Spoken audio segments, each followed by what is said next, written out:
にゃにゃめ77度のにゃらびでにゃくにゃくいにゃにゃ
An oatmeal container? A wooden bowl? A plastic water bottle and a paper towel roll. It works! Gay Ginger George just resubscribed voor 20 mons. Third times the charm bouw VI baba baba baba baba baba baba baba baba baba baba en dakje procent pond sterretje en sterretje dollar dakje procent pond.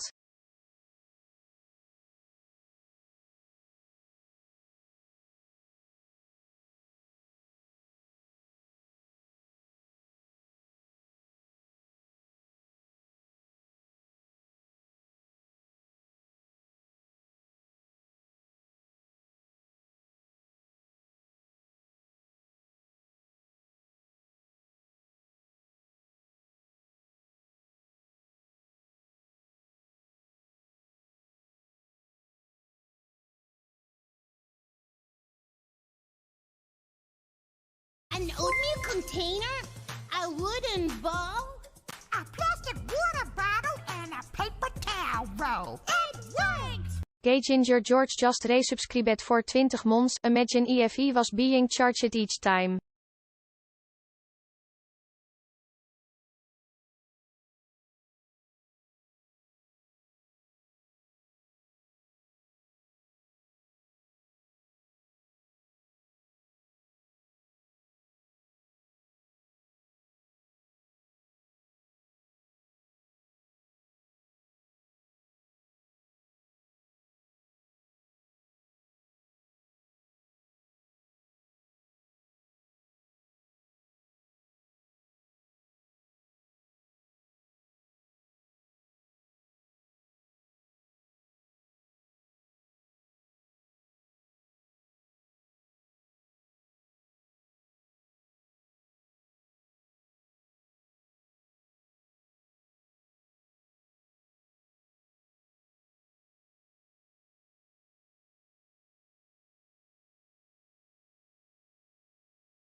An oatmeal container?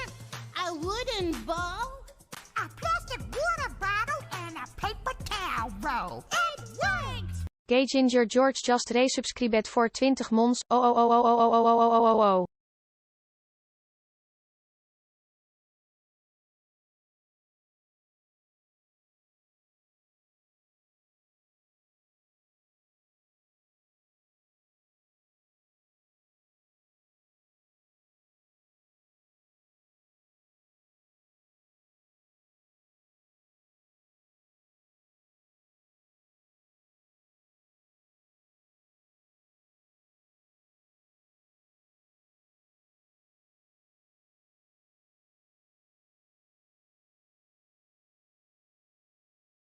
An oatmeal container? A wooden bowl? A plastic water bottle and a paper towel roll. Why does it keeps going Gay Ginger on? George just Why can't you keep resubscribed doing voor this, 20 mons. George? Oh. What the fuck? Twitch is really like, no, you don't want to be subscribed to this one. Really, don't subscribe, please. It's not worth it. Take your money back. Don't do it. Why is it keep letting you do it? Awa. You remember that awa dog? I remember the awa dog. Awa.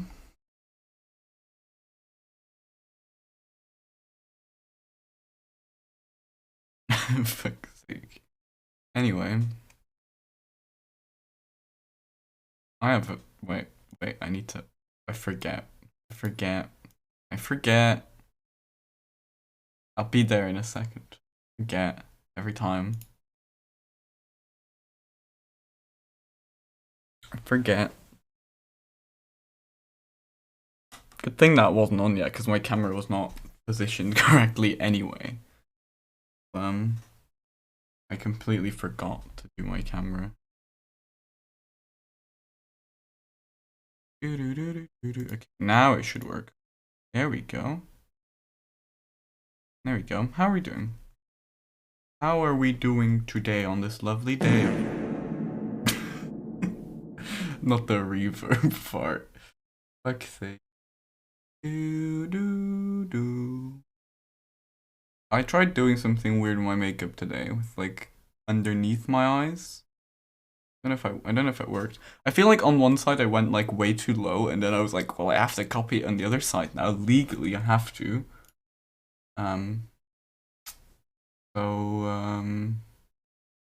Yeah, that's what happened. Thank you for the reverb fart, though. I appreciate it. I sure hope Wheat isn't listening to me, because once again, I'm not playing illegal things. Yeah, no, they don't. It's that, but then that would be a waste of makeup I've already put on my face, George. It kind of works.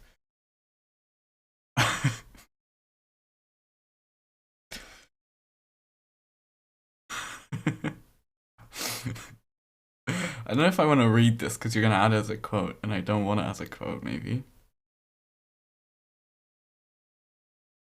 An oatmeal container, a wooden bowl, a plastic water bottle, Fuck's and a sake. paper towel roll. It works! Gay Ginger George just resubscribed voor 20 mons. Ogre Fiona is hotter than human Fiona. When she transforms, she has a whole ass and a curvaceous body. That scene in Shrek, Forever After when her hair flows in the wind had me acting up. Those animators knew what they were doing and you can't convince me otherwise. Human Fiona was just me. Fuck's sake. Fuck's sake. Human Fiona was just... True. True.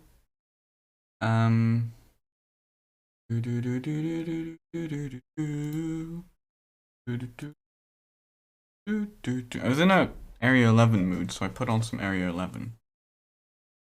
We're gonna be listening to that for a bit. For a tiny bit, just a tiny bit. When you had the filter and you kept nodding, you looked like one of the Muppets. What the fuck? It is true though. There are only two genders. Man or Muppet. And I'm not man, I can tell you that. So here we go. Would you like to see some of the characters from Sesame Street, Wise? What?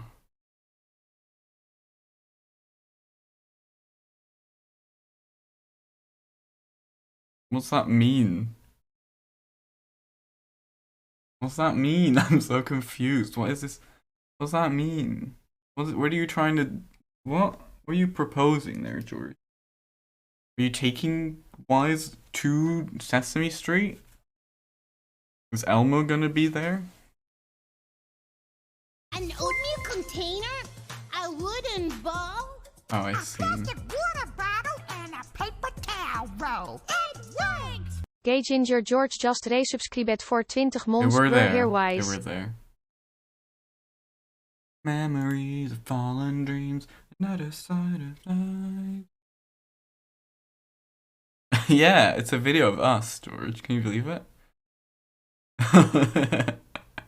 Why does it keep letting you do that? I can't believe that. Another lettuce died? Which is which? Good question. I think you're Big Bird, George. Yeah, yeah, there you go. There we go. Wise knows. Wise knows what's up. You're clearly Big Bird. Fuck's sake.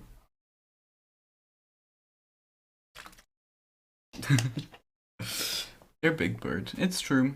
It's true. Moshimaita. Right. Shall I call Wheat?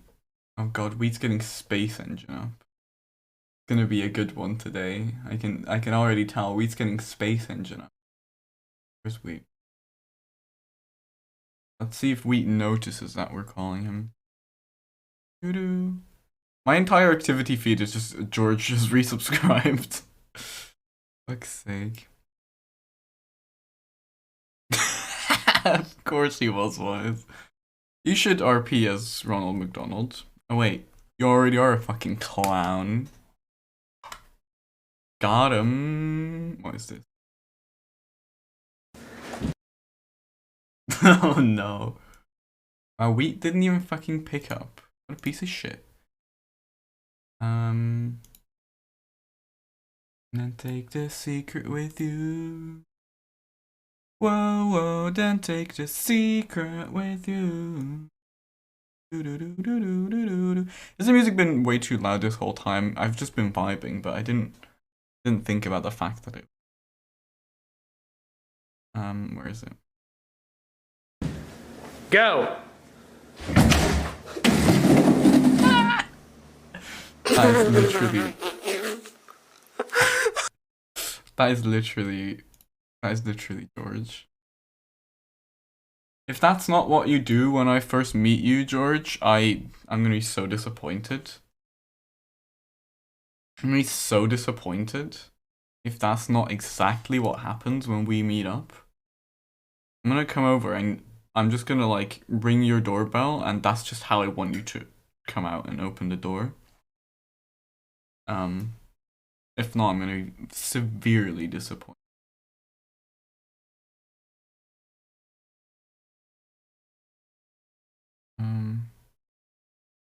Oh, yeah, I just closed it because I was not interested in the rest of it. Well, that was loud. Oh, there you are. Hello. What was There loud? we go. Perfect. Right. I've tweaked my setup a bit to try and because you know I got bored of paint, so I put space there instead. Unfortunately, I've clicked a button which I think has turned me into a spaceship. And so instead of just moving around the place, I now have. Just read your chat, and I saw your mum say, "Can we see Redox's face rather than her right boob?" Yep. It's true. It's true. Wait, here we go. Oh, it played George's thing again. Why am I so high in this camera? What have you done? Hey Ginger George, just That's even more of your right boob. Ogre Fiona is hotter than human now also Fiona. have, like, the bottom when of my she face. transforms, she has a whole S and a curve And now it's body. reading this thing That out scene in again. Shrek Why is it Forever reading After again? when her hair flows in the wind had me acting up. Is it because Those I'm animators switching knew what they were between doing these? and you can't convince me otherwise. Right, Human George. Fiona was just made. An oatmeal container? No, it's doing them all. Wait, why is it going through them all? Wait, what? Can I not stop them? Why is it doing them again? Oh, for goodness sake. Okay, I'm just not gonna have. I'm gonna move myself down. We're just not gonna have any of this. Why is it? Wait, sorry. Ooh, it stopped. Okay, I think it's fixed now. Why does it just redo that? Usually it doesn't have a problem. I think it's generally because it's George being weird. Whatever. Anyway. Hello. Topic is not This is quickfire. horrible. This is horrifying. Oh my god.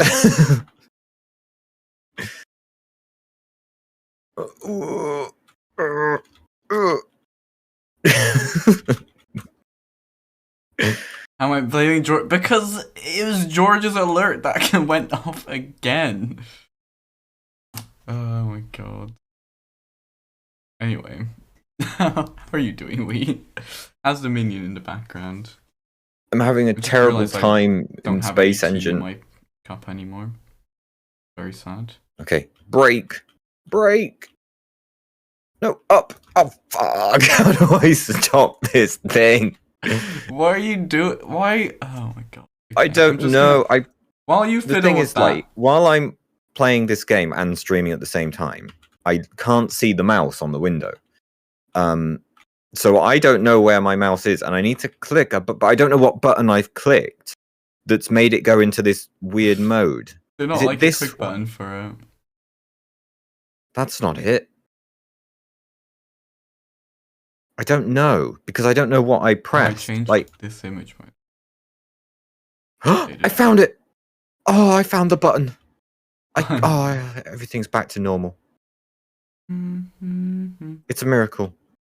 The button was 1, which gives me apparently spacecraft mode and free mode and airplane mode, and I accidentally went into one of the ones that isn't free mode. Anyway, let's go to Earth, because, you know, why not? Now I need to somehow find the go to button without being able to see my mouse. I spin the wheel. I hate this slow ass wheel. Oh yeah, it's a wheel because it's wheat on it. How do I go? Go. I'm gonna give it 20 seconds while wheat's figuring out what's happening. Why have orbits appeared? How did I even do that? Fuck. Oh, there we go. Time. How do I speed up time? Is it that button? No.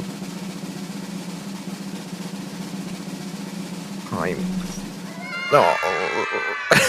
We're talking about stem cells today, Pog. Amongst other things. Nope, only stem cells. Oh. Nothing else. Fair enough. That's all. Go to the settings? No, that's not the right one. Is it these settings then? Fingers. Controls? Okay. Here we go. Oh, this is an Isaac question. Exciting. Why do we need fetus cells to get the stem cells for growing back organs, and that when we do it normally as humans without fetuses inside us? Well, first of all, you don't really grow back organs if they're removed. Speak for yourself. Yeah, sorry, I'm not most humans don't. Lizards do grow back like their tails and stuff.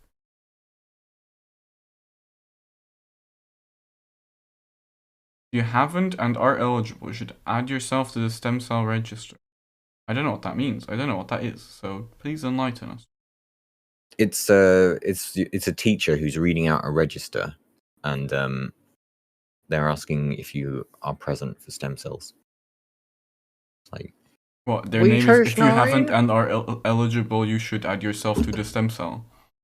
Is that their name? It's just like, they just go around and say, Meters 9, are you here? And you say, yes, Miss Stem Cell. And then they move on to the next person. Great joke, honestly. Everyone is laughing at that.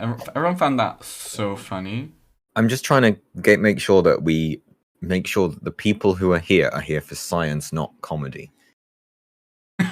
Okay, that's fair. Yeah, set the expectations right. Wait, actually, no, we should also tell them not to be here for science either, because that's also not going to be good. Don't worry, I'll do that in my next answer. Okay, yeah. Why? What? Please explain stem cells to us, please. A stem cell is a cell that is unprogrammed, sort of, and can be used to therefore become anything without having any biases in its from its life. So in that nature versus nurture debate, stem cells are all nature. They haven't been poisoned by Ben Shapiro shouting at them that you have to become a muscle or something like that. Stem cells could become anything else. Ben Shapiro shouting stem cells. Yeah, I don't know. It sounds like okay. There we go. I think I've got rid of the science audience now as well. Yeah, good. Now we only have the tiny niche that is not here for not here for comedy nor for science. I don't know what niche that is, but here you go. Me. That's the Telling niche. out, and the scripts are full of wisecracks and quips. Quality has gone down so much. How could the quality go down? It was already at the floor.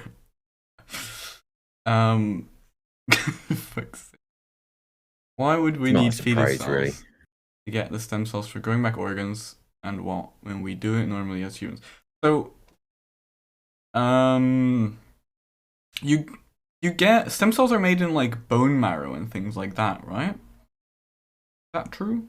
I feel like in like bone marrow, that's where you do that's where you also make stem cells, but I think baby stem cells are like special stem cells because they can grow into everything. Whereas like bone marrow stem cells can't anymore. Like there's something Yeah. special about babies that we lose later on. And that's why we need it to grow these specific things. Or letting those greedy bastards hoard the stem cells, right? Yeah, like I say, Greedy baby stem babies. cells haven't been programmed by Ben Shapiro, so they can Yeah, those they can children become haven't anything. heard Ben Shapiro yet. I think that is it, yeah. As soon as you hear Ben Shapiro, all your stem cells become shit. Yeah. That's how So it works. yeah, as they're True. set, so adult cells altered to have properties of. Oh, that's an interesting one. That seems to be something in development, but I'll ignore that point for now.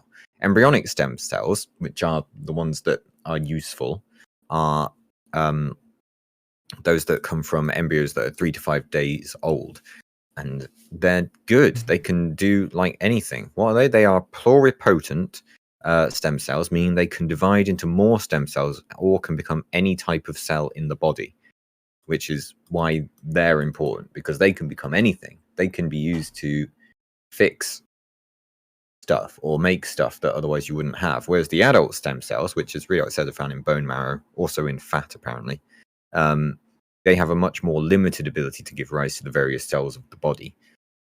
What's this? Until recently, researchers thought adult stem cells could create only similar types of cells. For instance, researchers blah blah blah. However, emerging evidence suggests that adult stem cells may be able to create various types of cells, but not so many. For instance, bone marrow stem cells may be able to create bone or heart muscle cells. This research has led to early stage clinical trials to test usefulness and safety in people. Interesting.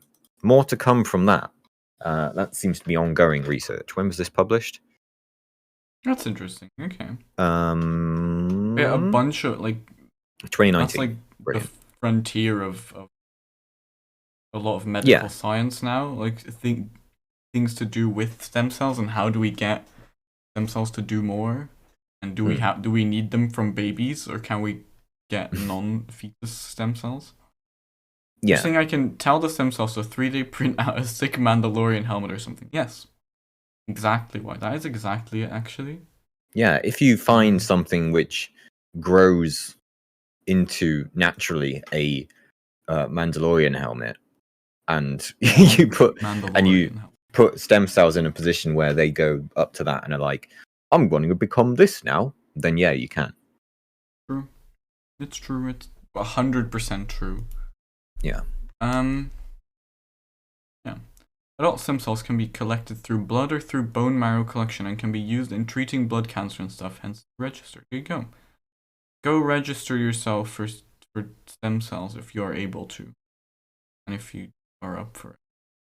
Yeah. Why are along the stem with cells all other northern? organ harvesting. Because that's where they're born. Why? That's just how babies talk before they hear Ben Shapiro. Are stem cells unique to mammals? I don't know. Do only mammals? Surely that's not. Surely every animal has stem cells, right? That sounds like an animal thing. All babies are northern. Craig, hello. Let's just. Do fish have stem cells? It just says multicellular organisms as things that can have stem cells. I'm assuming yes. But when we talk about stem cells, it's specifically like human cells that go into everything. Where I guess I don't know. I guess other animals might not always have like the exact same, but like they might have similar things. Because at the end of the day, all animals who reproduce that are larger than like one cell need that are larger than like one cell need to produce cells from one cell at the end of the day, right? Because it depends. It depends how they reproduce, but if they reproduce sexually, you're gonna start with one cell usually, right? And then from that one cell you need to expand, so you need stem cells to become everything.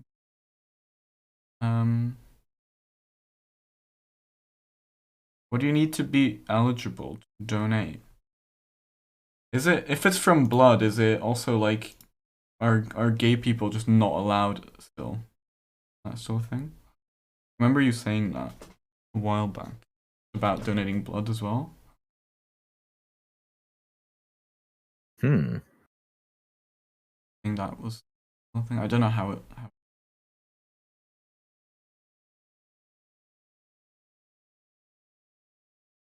Okay, that's good. They're fine. Stem cell people are cool with the flags. Okay, that's good to know. Yeah, yeah. Right. Answered uncertainly. Pig's hearts next, Mum says. That's what they'll be growing or using. Who knows? Either or. Why not? Get on it, for pigs. the pigs who need a heart. Like For the pigs. Well, more like the lab test pigs. Like the tin pig. Maybe there's a tin pig somewhere. Spam. Who needs a heart? Tin pig. Oh, a tin. Oh, I see. Yeah. Very tin cultural. Pig. Very topical. Very topical. Yeah.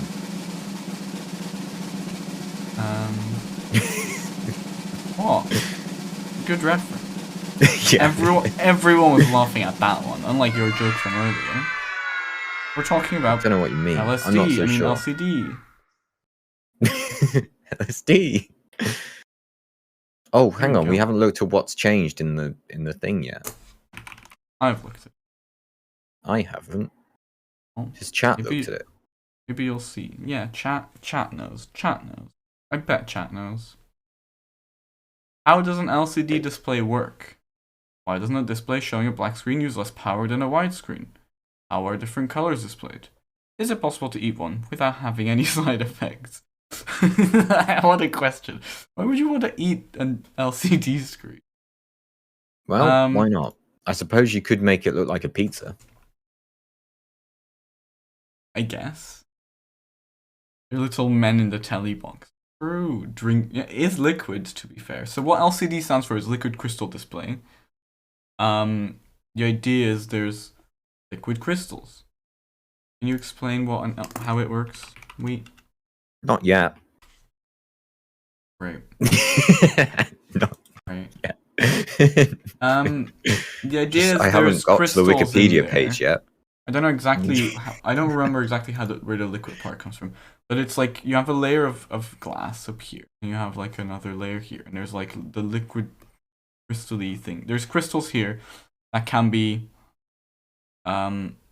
basically they change their orientation depending on what current is sent through it, and that is what changes the color. I think that's how it works. So there's shit behind, and then that's what you see. There are polarized filters involved. Yeah, for sure. There's always polarized filters with any displays. I had a broken up LCD here a while ago. Not here anymore. Whatever. I might go somewhere else. I had a little display that I tore apart. See how it worked. Yeah, it's interesting. Can you enlighten us now? Be more precise. I'm working on it. I have a vague understanding. I just need one more point before I can talk about it.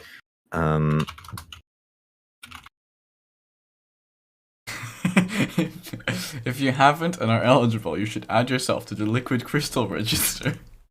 Please do. So true, George. So true. In case they need any liquid crystals. For sure, go for me a liquid crystal and nightclub ones. Yeah, that sounds accurate.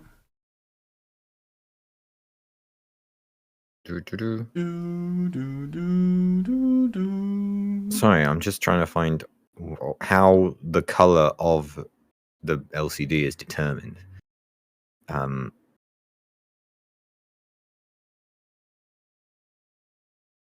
blah blah. I suppose pound coins through the holes in the side. Oh, sorry, I missed it. I missed like 5 messages. What about the display register? True.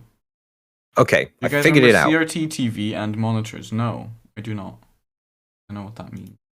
I've worked it out. Okay, so an LCD, being a liquid crystal display, as it is called, as we have been through.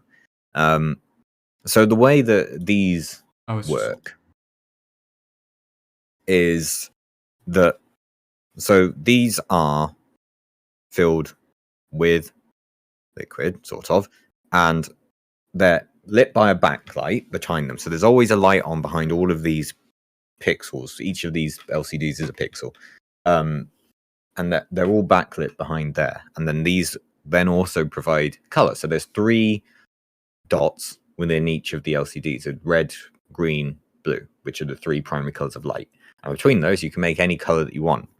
And then from that, you can make the colors. And then in terms of brightness, how you handle it is that they rotate to, or rather, they have a polarizing filter in front of them, which the light has to pass through, and that handles brightness. So it filters out all the light by rotating to 90 degrees of the polarization to make it completely black, or make it have all of the pixels on and turn it the other way to make it completely white, which is why it doesn't use less power, because there's nothing powered being changed when you're showing a white screen or a black screen. You've just changed the filter in front of the pixel. So power doesn't change. How the colors look different is because you're just using the 3 different pixels on the way through to give the different colors. Or rather, the 3 different aspects of the pixel.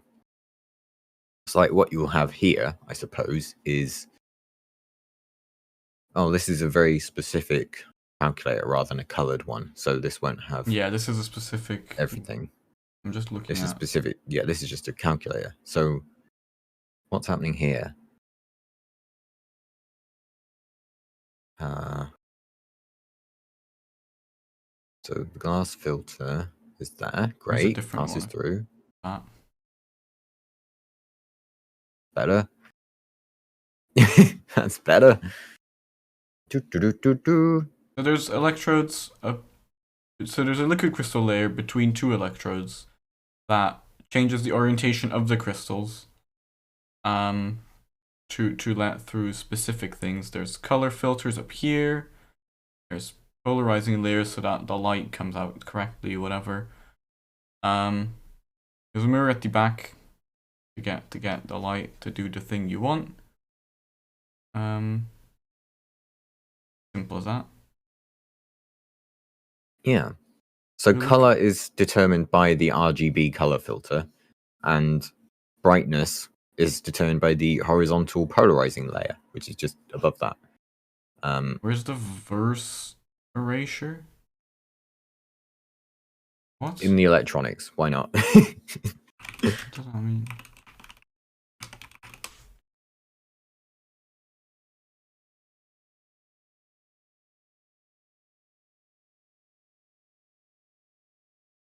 I'm not sure. I think George is making a joke. I think this is one that I... Oh, you're talking about... Oh, it's because... Oh, I thought you were like... Listen, I thought you were correcting yourself with the second thing. So I was like, what?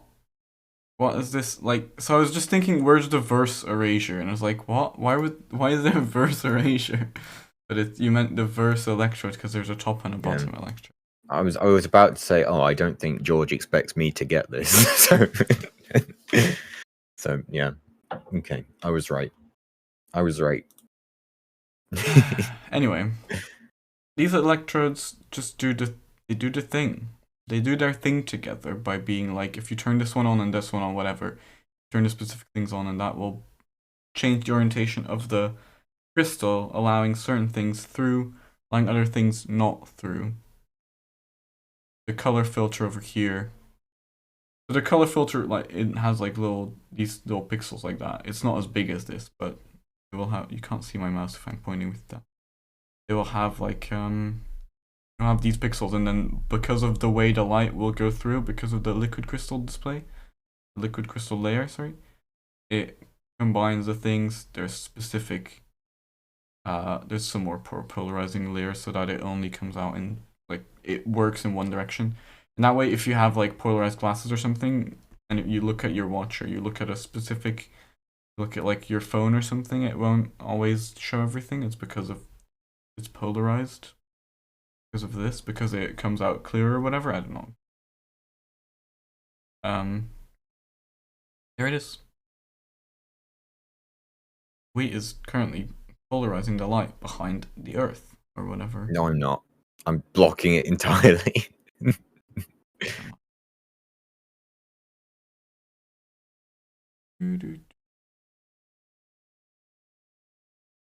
Okay, why doesn't the display showing a black screen use less power than a white screen?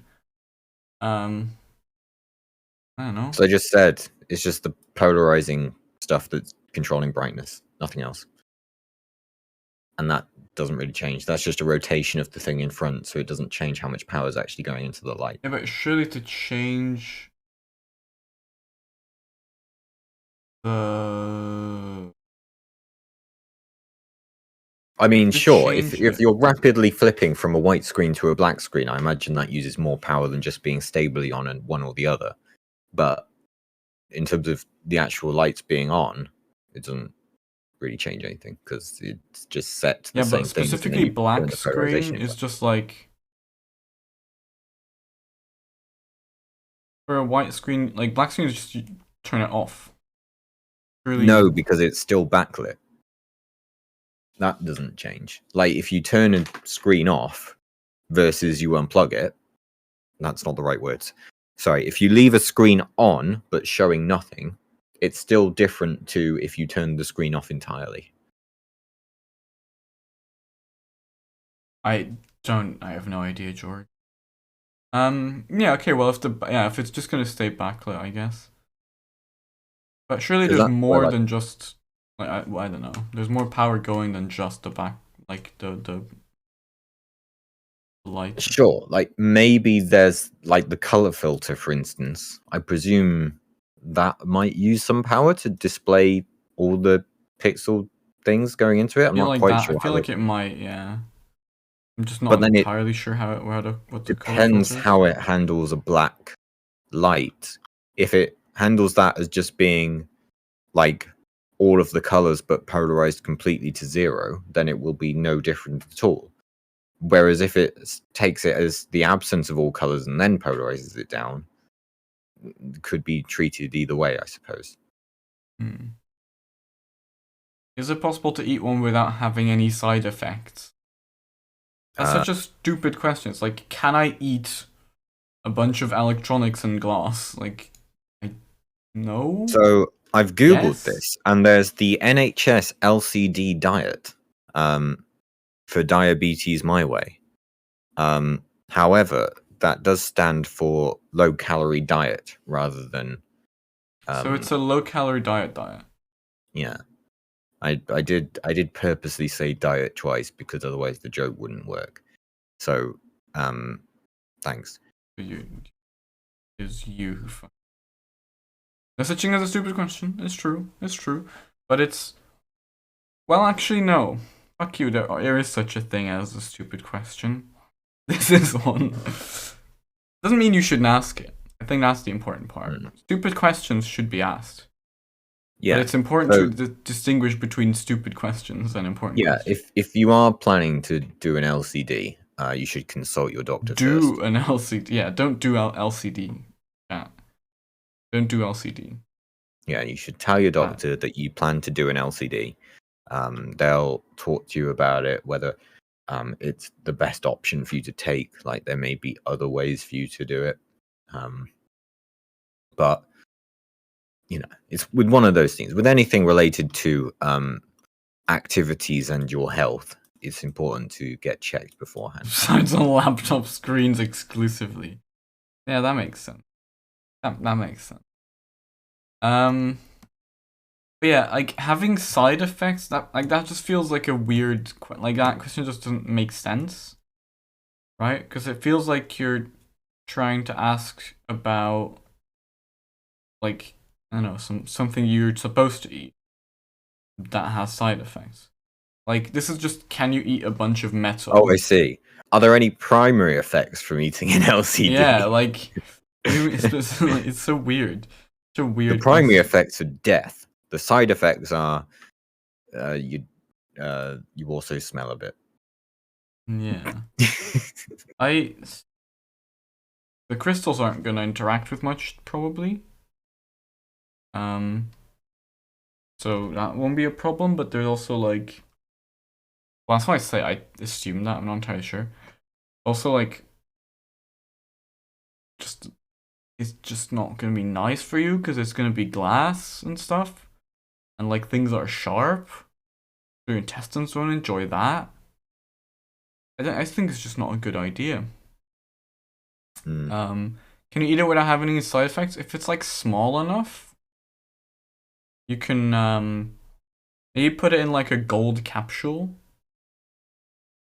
right? Because gold is inert and you can eat gold without a problem, and then it will just pass through.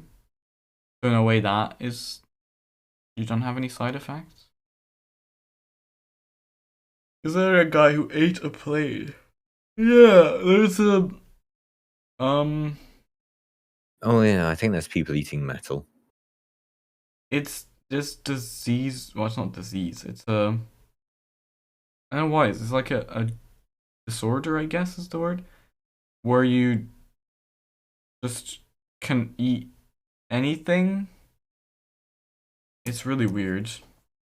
Sounds evolutionarily advantageous. We should use them to breed an entire new race of humans. Well, except it's also dangerous because it's like you can eat things, but also it's still not good for your stomach lining.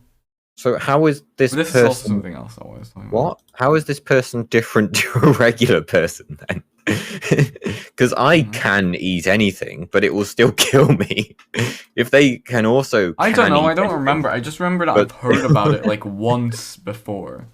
I don't remember what.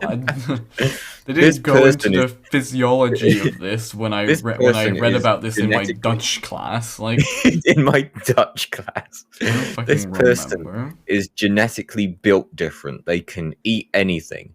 The effects of them eating anything is the same as it would be on anyone else, but they can eat anything. Yeah, a super thick stomach lining or something. There you go. Okay. I'm sure that's something like that, probably. Okay. Warning: cause eye, skin, and respiratory tract irritation. May cause methemoglobinemia. Target organs. Blood-forming organs. From an MSD. What are you talking about? What if you ate a LCD?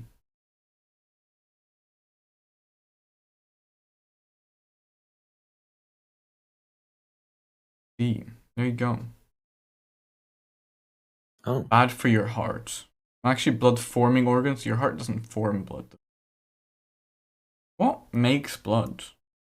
Your heart. Does your heart make blood? Yeah. Oh, there you go. Yeah, I learned. Liquid crystal. I see. That makes sense. Hmm. So it's probably not very good for your heart. No. Which is a shame. But yeah, it's bad for you. Clearly. This is a weird question. Next. There you go. Boom. Blood cells are made in the bone marrow. There you go. From the stem cells.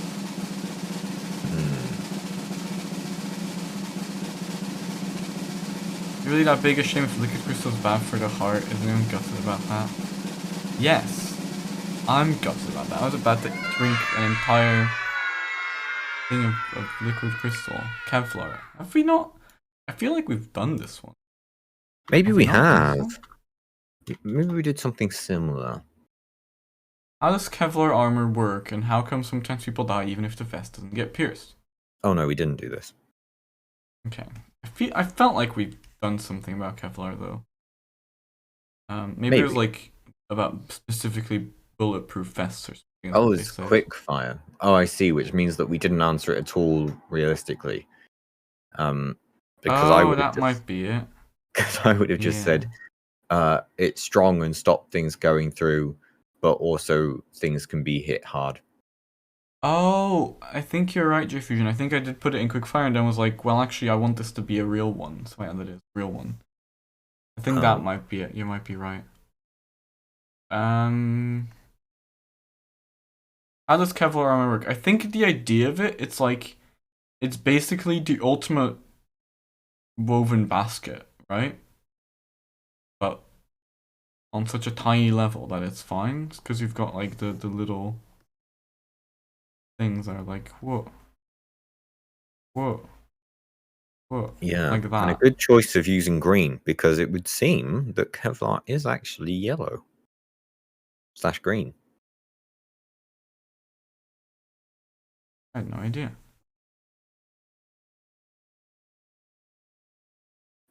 And that gets put in between things. So yeah, it is actually Kevlar itself is not like plates or whatever. It's almost like, well, like it said, a woven thing. It looks like wool. Yeah. And then it gets Which put is way between. stronger than just a metal plate or something because it's malleable. So it basically the way it's woven, it takes an impact and it spreads the force out. And because of the way it's woven, it can do that. But it's woven on such a I don't know if woven's a good word, but it's like made on such a small scale that it's not like it's not that easy to pierce. But because it's so small and malleable, like it's fabric basically, it can still hurt you. But it takes the majority of the punch. Right? Is the idea of it? So Yeah, like it's like if you get hit by, I don't know, my fist. If I hit you as a hammer like this, so you get hit by all of this part of my hand. If I'm holding something like, do I have anything nearby? No. This is what happens when my room gets tidied. I can't just reach down and, oh no, I have a fork. If I have this and do the same thing, I'm now just hitting you with the blunt end of this fork.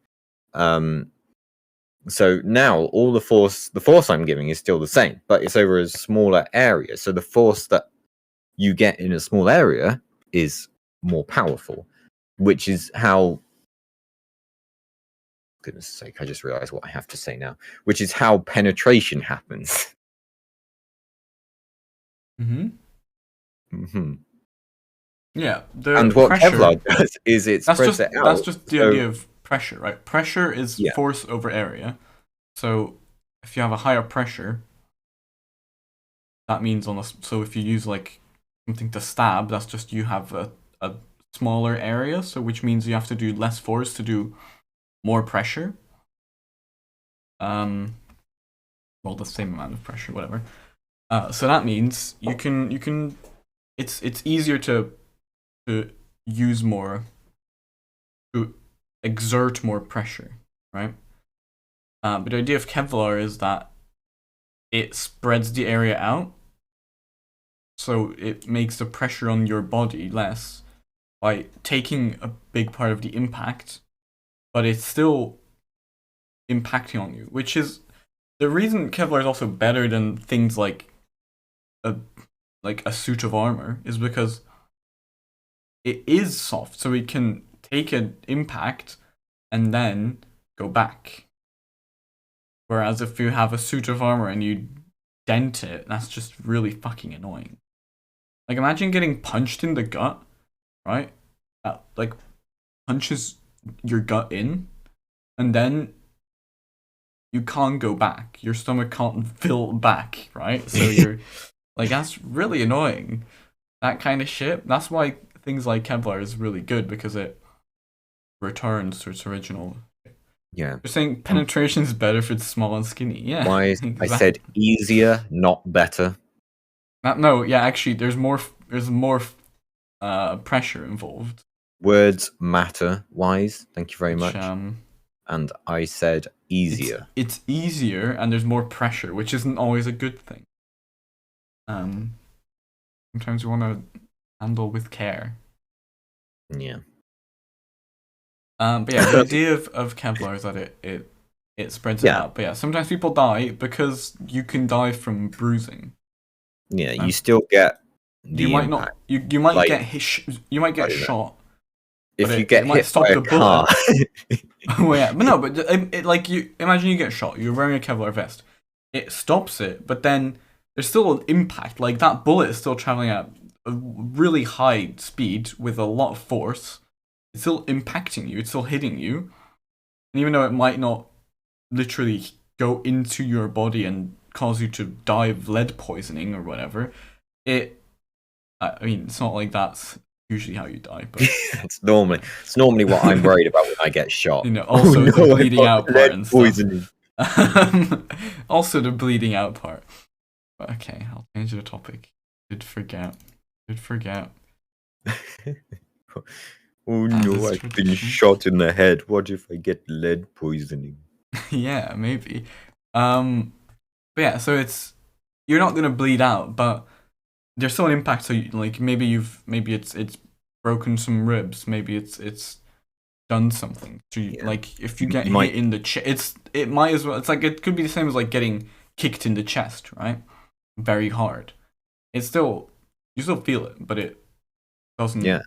It mainly prevents things like bullets literally going into your body. Yeah. And things like that. Makes it harder to kill. Like, helmets and whatever. And the whole situation. It doesn't make you I love that story. I love that story about they introduce helmets and suddenly the amount of head injuries go up. And it's because they would have died otherwise. So I see. Yeah. I see. That makes sense. Yeah. Yeah. It was actually like a thing. Like I think it was from probably the First World War. And British people, I think. They introduced helmets and they got really confused about they've issued everyone with helmets, and then when they did that, they found everyone's coming back with head injuries now. Where what? Clearly, there's something going wrong here. Yeah, and then there's another problem that you see, which is kind of tangentially related to that, which is when you see planes come back after a dogfight. You see where they've been shot, and it's like, okay, where should we make planes stronger? This is just survivorship bias. Where should we make the planes stronger? Do we make them stronger where all of these have been hit because that's where they're being hit? Or do we make them stronger where these haven't been hit because those ones that have been hit there have not been able to return? So, yeah, an interesting thing. It's true, yeah. Yeah. It's like, we don't need to protect the cockpit or the engines because they're fine. They're never getting shot. Yeah. Yeah, exactly. These are all the parts where you can get hit without a problem, in a way. That's actually a very interesting point. Yeah, true. Yeah. Kind of related to related enough. You can still die. Like, if you get hit, I don't know, over your heart, and the bullet doesn't go through the vest, but it still, like, hits you hard enough and damages some stuff around the heart and actually causes damage to the heart, you could still die. Just like you can die by being, as Rio said, being kicked in the chest very hard. Yeah, exactly. So Kevlar's there to make it more like a kick and less like a bullet, but you could still die to the kick. It's very interesting though, Kevlar. Like, how was it invented? I want to know. History. Invented by the American chemist Stephanie Kwolek while working for DuPont in anticipation of a gasoline shortage. Interesting. In 1964, her group began searching for a new, lightweight, strong fiber to use for light but strong tires The polymers she had been working with at the time, with their names, formed liquid crystals while in solution, something unique to those polymers at the time. Flashback. The solution was cloudy, opalescent upon being stirred, and of low viscosity, and usually was thrown away. However, Qualick persuaded the technician, Charles Smullen, who ran the spinneret, to test her solution, and was amazed to find that the fiber did not break, unlike nylon. Her supervisor and laboratory director understood the significance of her discovery, and a new field of polymer chemistry quickly arose. By 1971, modern Kevlar was introduced. However, Qualick was not very involved in developing the applications of Kevlar. Kevlar 149 was invented by someone else there in the 1980s. Not sure what the 149 bit's for. 149, highest tenacity for ballistic, armor, and aerospace applications. That's what it is then. Okay. It went through a few. So there's, I see. So there's different grades of Kevlar. Presumably the numbers are to do with tensile strength or something like that. So K29 is industrial applications such as cables and stuff like that, all the way up to the 149, which is ballistic, armor, and aerospace applications. Somewhere in the middle is K100, which is just given the description colored version of Kevlar, and which I don't think you can call it that anymore. I think it's African American Kevlar, and then you have Kevlar 119, which is more flexible and fatigue resistant. So there you go. A whole bunch of stuff. I don't really see what that has to do with the tensile strength in the end. Seems like at some point they just thought, what else can we do with Kevlar? Oh, we can make it a different color. Wow. I found something interesting. Kevlar also nanofabricated tetrachydecahedrons could out-bulletproof Kevlar. This is also kind of like a lateral thing, but I wouldn't be surprised. Nano stuff can go look much at this further. This image is so interesting because this is 30 micrometers. So this length here is 30 micrometers, which is very small. What is that? That's like a sixth, like 10 to the 6. Well, what's 10 micrometers? 10 to the negative 6 of a meter. Yeah, so in millimeters it's 0.03, right? Yeah, so it's 0.03 millimeters. 0.003. Surely that would be if it was 3 micrometers rather than 30. Oh yeah, sorry, it's 30. Yeah.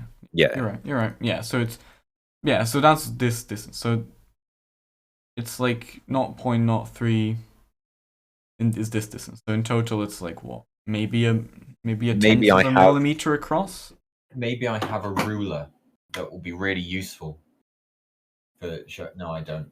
I think my ruler got taken home, unfortunately. Let's just say this is like a tenth of a millimeter across, this thing, right? as if you'd be able to see 0.03 millimeters on my ruler. Yeah, sure. Just as what is the size of atom? A lot less than that. It's between to the -10, -8. Yeah. Size of molecule. Hence, really, what it is. That's a terrible thing to ask. Yeah, like I don't know. This is like 1 micrometer is to the -10 to the -6 times 10 to the -6, but whereas an atom is usually around 10 to the -8 to 10 to the -10. That is also like a big difference, but like basically it's very fucking small is what I'm trying to say. But because we can make very small things, we make them in certain specific shapes like this, it's very, very strong and very good at stopping anything. Things. Tetrachydecahedron is a complex 14-sided class of polyhedron. There we go. Sounds fun. So these little things have 14 sides. Yes. You can't really see the shape of the thing, but I guess that's what they are, and then they're like stacked together. Mm. I think that's the idea. But the thing is, with nano technology, we can make like little carbon nanotubes and stuff, and I think that's how we do it, like things like that. Instead of nanotubes, it's nano. Tetrachydecahedrons.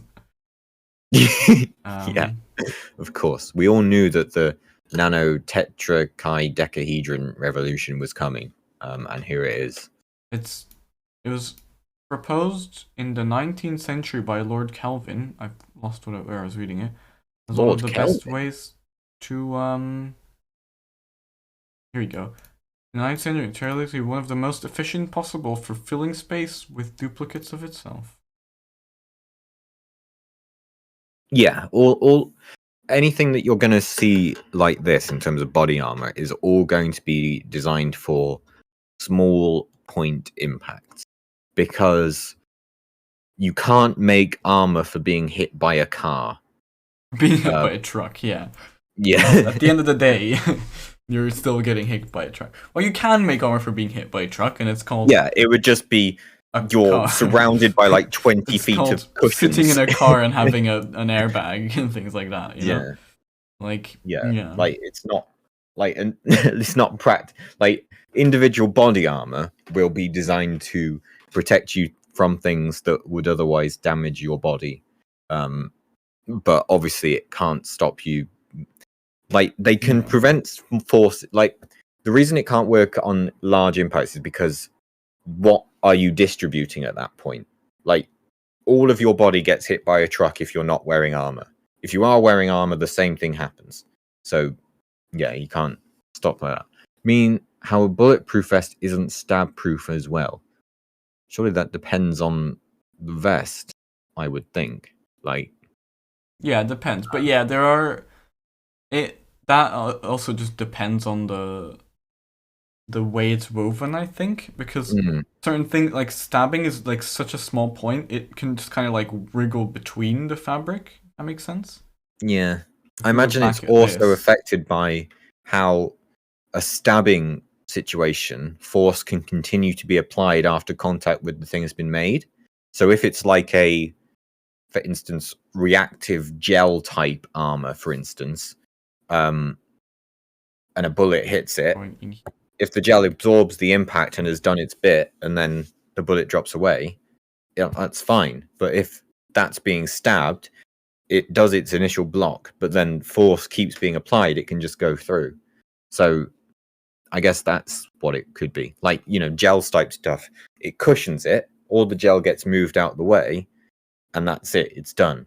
But if that's a knife, all the gel moves out the way, and then force can continue to be applied and it can go through. So, yeah, different types of armors. Stopping a knife is more specifically like making it bounce off. Whereas with a bullet, it's slowing it down. Yeah. Right? Yeah, like for a bullet, you have more of an initial impact, but it's only an initial impact. With a knife, you have a smaller impact, but the force is sustained.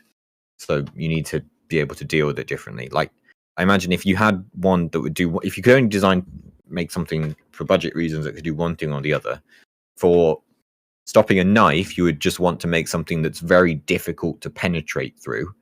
For instance, just a metal plate would do the job. For a bullet, you want something that is able to withstand a much higher impact for a short time. So, for instance, something like a gel between two different things where it can dissipate the impact over a wide area. For a knife, you don't need to dissipate it, you just need to stop it. When you get to the things that are bulletproof and stab-proof, they're things that dissipate and also stop things going through. Such as Kevlar. Yeah, I think Kevlar isn't the best for knives. No, but you tend to It's make not it so made that for knives. yeah. What you do with Kevlar is you tend to make you put Kevlar between two sets of plates, and then there you go. That's how you do it. That way you stop both. So the plate gets impacted, and then the force on the plate gets dissipated. Then there's another plate, and then the body. Or you could probably do it with just one plate. But yeah. Sure. Right. We're spinning again. Oh. Time to spin. Do do do do do. Doo-doo. Do, Doo, do, do, do, do. doo-doo. Why is that always your go-to song? I don't know.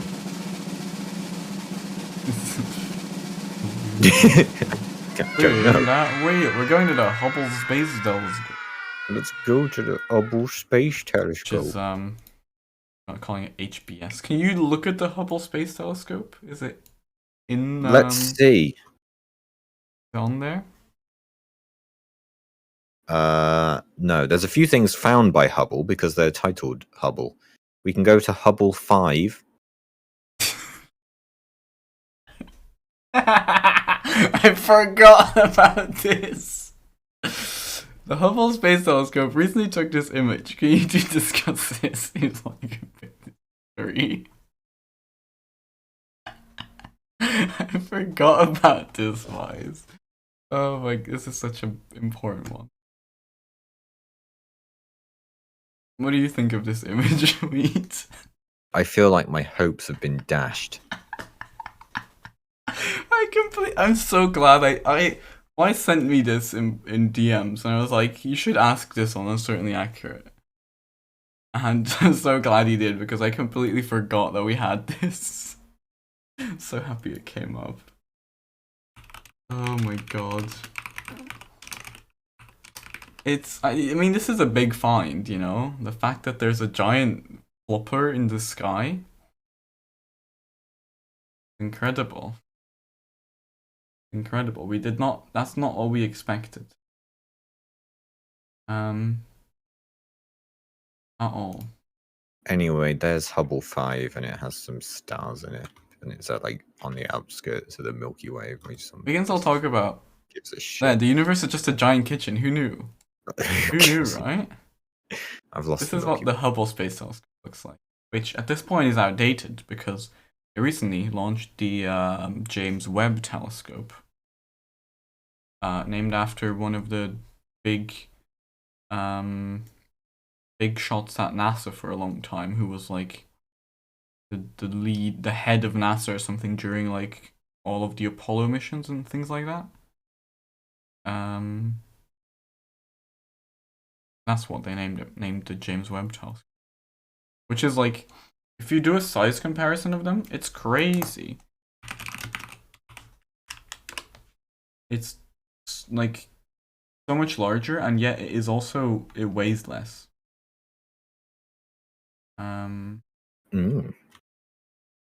Actually, is it larger? Yeah, the disc is larger. I imagine. Oh yeah, you can see more. Like the main thing, if you look at it, like the main thing isn't that much larger, but like this is the actual, what do you call it? Disc? The word? This terrifying looking thing. Oh God, what is that? A big nebula of darkness. It's horrifying. Yeah, it's cool. This shows Bitzer, which is a tiny one. Yes. Anyway. Yeah. The like this was the little, well, not this, but these are like little radar dishes. This was the little the size of the Hubble telescope we have in there. We've had in space for quite a long time. When was the Hubble telescope? Fucking ages, I imagine. Looking up. 1990. Launched into Earth orbit in 1990. Here we go. Yeah, it's been going for 30 years or more even. And it discovered a bunch of shit, but then we have the James Webb Telescope that's been launched like this year or last year. It's way bigger, way lighter. It's new and improved. They've been working on this for literally like over 10 years at this point, even if not longer. They've recently launched it, and it's got like a bunch. All of these plates are like different mirrors that can move like separately to focus the light into one specific point, into this little point here.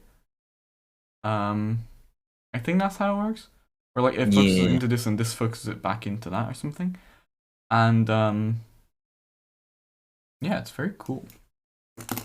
Yeah. What you do to make a telescope like this is you make it as big as possible to pick up as much light, and then all that light gets put in one bit.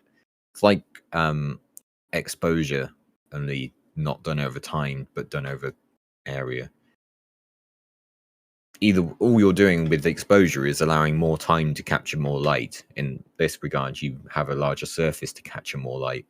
And then they still use exposure as well. They have to point it at a thing for quite some time before they pick up anything noticeable if it's a long way away. Yeah. This is what On a happens. scale of like days, more so than anything else. Probably more than that for some things. I can't tell you how long they spent looking at the Hubble Deep Field image. But I think that was, I feel like if anything that was years, but it was a long time looking at that to pick up all of it. But it's a very important image. Hubble Deep Field is the one where they point a telescope at a blank area of the night sky and leave it there for a while, and then you get the image back and you see that it's full of galaxies. No, it's not blank at all. Yeah. Yeah. Yeah.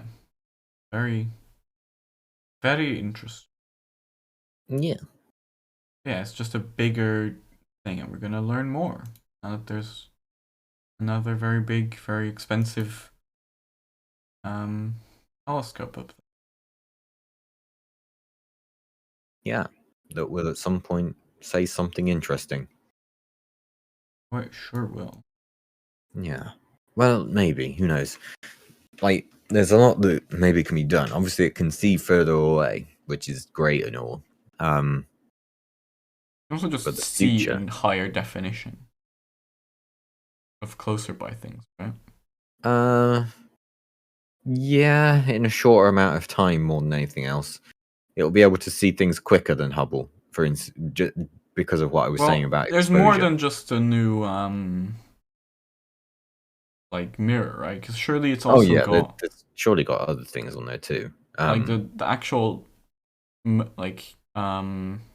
hardware on there is also probably just like way better and like better at processing things and stuff, which I'm sure will but and also there's better only at sending the signal to us. I'm sure, assuming. but there's only sure, maybe that will have an effect on it. Like I'd imagine it will. Not much of one though. I can't see that that's a huge issue for how these telescopes go because data is data. So yeah, that will still send it back with its various pixel codes. I can't see like I presume there's other fancy stuff it can do, but a telescope's a telescope. And the important bit is how much light it can pick up, and this can pick up more, so it will do things quicker. But yeah, it will be able to see further away. But in terms of things close to us, it will just be able to see them quicker. It's also apparently what I found here. I've already lost it. It's looking at different spectrum of light, different part of the electromagnetic spectrum. Okay, yeah, that's a nice hardware thing they've changed then. Found it. This is what it says. This is from the BBC. That the James Webb telescope looks into the infrared way more than Hubble does. So less into visible light and more into the infrared. Yeah. Which is interesting. Yeah. So yeah, you do that because those wavelengths can travel easier for long distances. Because long wavelengths are less likely to interact with anything that they hit. They're more likely to just pass through. So if you can detect those, you can theoretically detect things that you wouldn't have otherwise detected because they'll have been blocked off. That's the idea. So yeah, good. For instance, visible light passing through a nebula would all be bouncing all over the place and being thrown off, whereas infrared, a lot of it could just go straight through. So you could, using that light, presumably see things through clouds of dust that may be in the way for if you just looked at it through a Hubble telescope. There you go. Today we learned about James Webb and Hubble telescope. Yeah, we did. But yeah, this is a big find, and I'm definitely excited to learn more about this kitchen that we actually live in. Because that's very, very exciting. I'm surprised what this means for astronomy, because you would think that we would see things a bit differently in that universe. This is our universe. You mean that universe? I mean, space isn't dark. Well, yeah, clearly there's something. There's something weird going on. Maybe it's dark matter. Maybe it's literally dark matter around us, and that's why it looks dark. Oh, I fucked Maybe up. that's where it is. I accidentally landed on Earth. Nice. Good job. So yeah, we're definitely very excited to see what's going to come out of this, because this seems very, very exciting. Blooper. Anyway. That's a good question. Let's do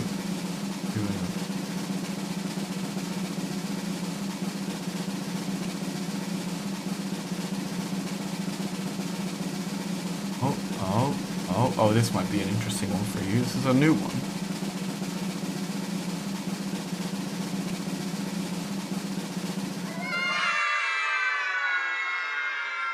Solar flares. How much do you know about solar flares? Less than I used to. What are solar flares? Let's go through this slowly because it's a big chef question. Yeah. So a solar flare.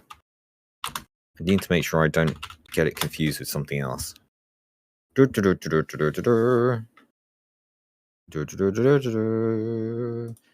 okay, perfect. So solar flares are so they happen when the sun's magnetic field starts going a bit all over the place. And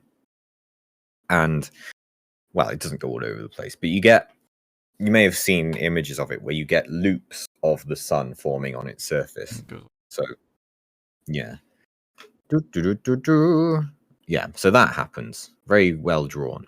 And those are caused by magnetic fields around the sun, because, those are just groups. That's essentially just charged plasma all over. Yeah, it's just like plasma that flows through like this, because somehow, because of the magnetic field change, this is the ideal path to take. Yeah, right? The plasma is just following the magnetic field because it's charged and it's getting pulled along with it. And that thing can stretch and stretch and stretch as the magnetic field goes out, getting longer and longer and longer and further away from the surface of the sun. And at a certain point, at some point, they just go pew and snap. Snap's the wrong word, but it's as though they snap. Yeah, I think snap. And what happens then is the bits on the end of that get thrown away, and all that extra energy is sent off as a solar flare. So that's what a solar flare is. It's a bunch of those charged particles being thrown off at high speed because of a magnetic field loop snapping. Are they different to coronal mass ejections? They're not as big. Why is a coronal mass ejection? A big solar flare. That's pretty much it. Well, explain more. Okay, when you get a bigger one of those loops that snap, it has a lot more charged stuff in it and is a coronal mass ejection. So all solar flares are coronal mass ejections. But some of them just aren't big enough to worry about. There's nothing to worry about with them. But, You can get big ones too. You can get big ones too.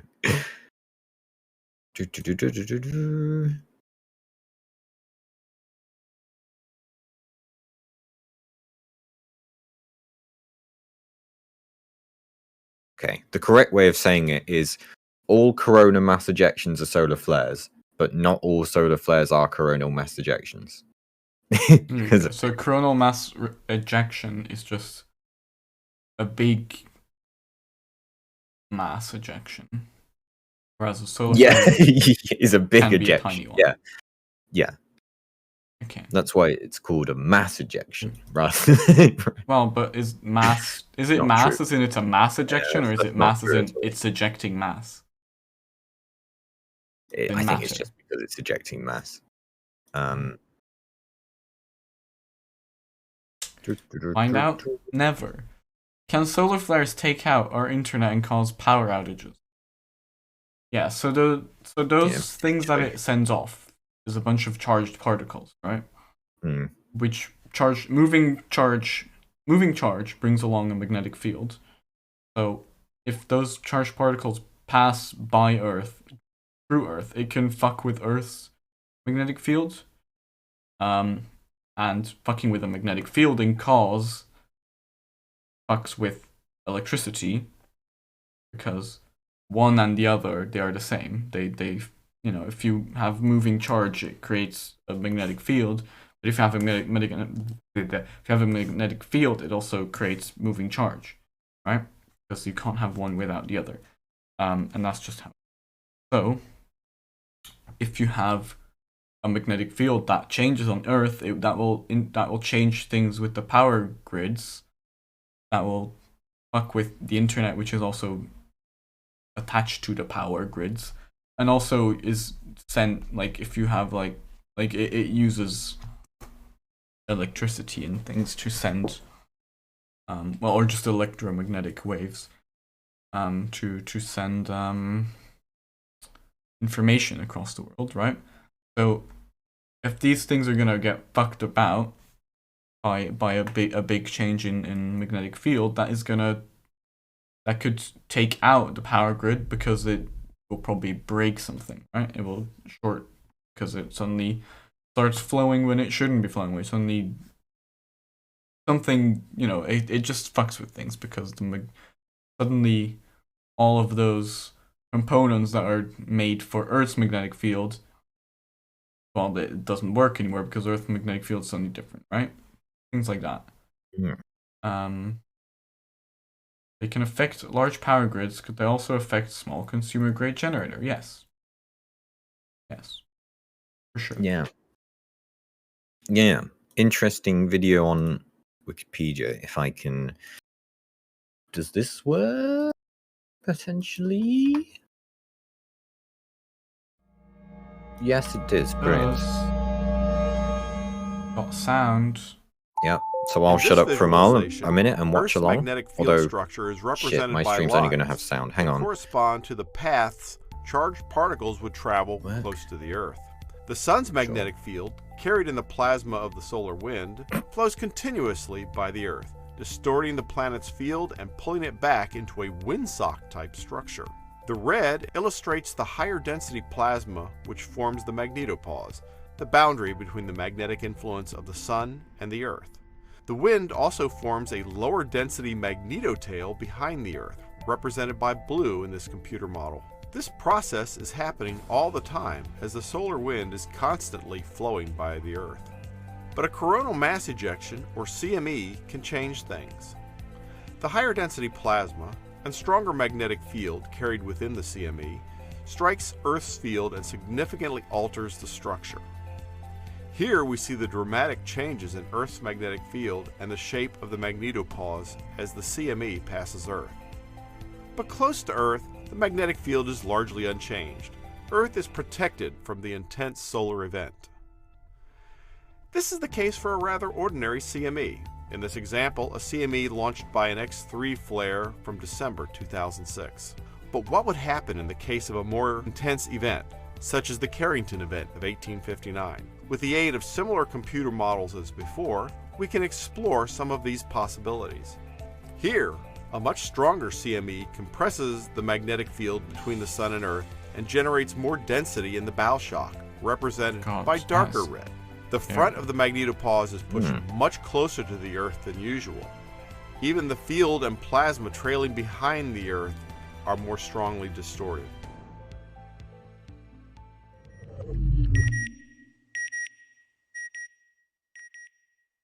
Okay, not ending. Okay, there you go. Interesting. Yeah. There you go. So it fucks with the Earth's magnetic field, which, if it's strong enough, it can. Because yeah, Earth does have its own magnetic field, which kind of protects it from these kind of things. But if a strong enough a strong enough wave of whatever charged particles or whatever plasma, hits it, that will fuck with it. It's gonna fuck with it. So yeah. And fucking with Earth's magnetic field fucks with basically all electronics and magnetics on Earth. Yeah. Do you have anything else to add to that part? Yeah, there was something about what it would do and why it affects Earth. I think that is just the magnetic field moving in place. So the magnetic field of Earth gets pushed all that way back, and it snaps back, and that is a huge amount of electricity being a geomagnetic storm. That's the one, and those of course have two things what we have.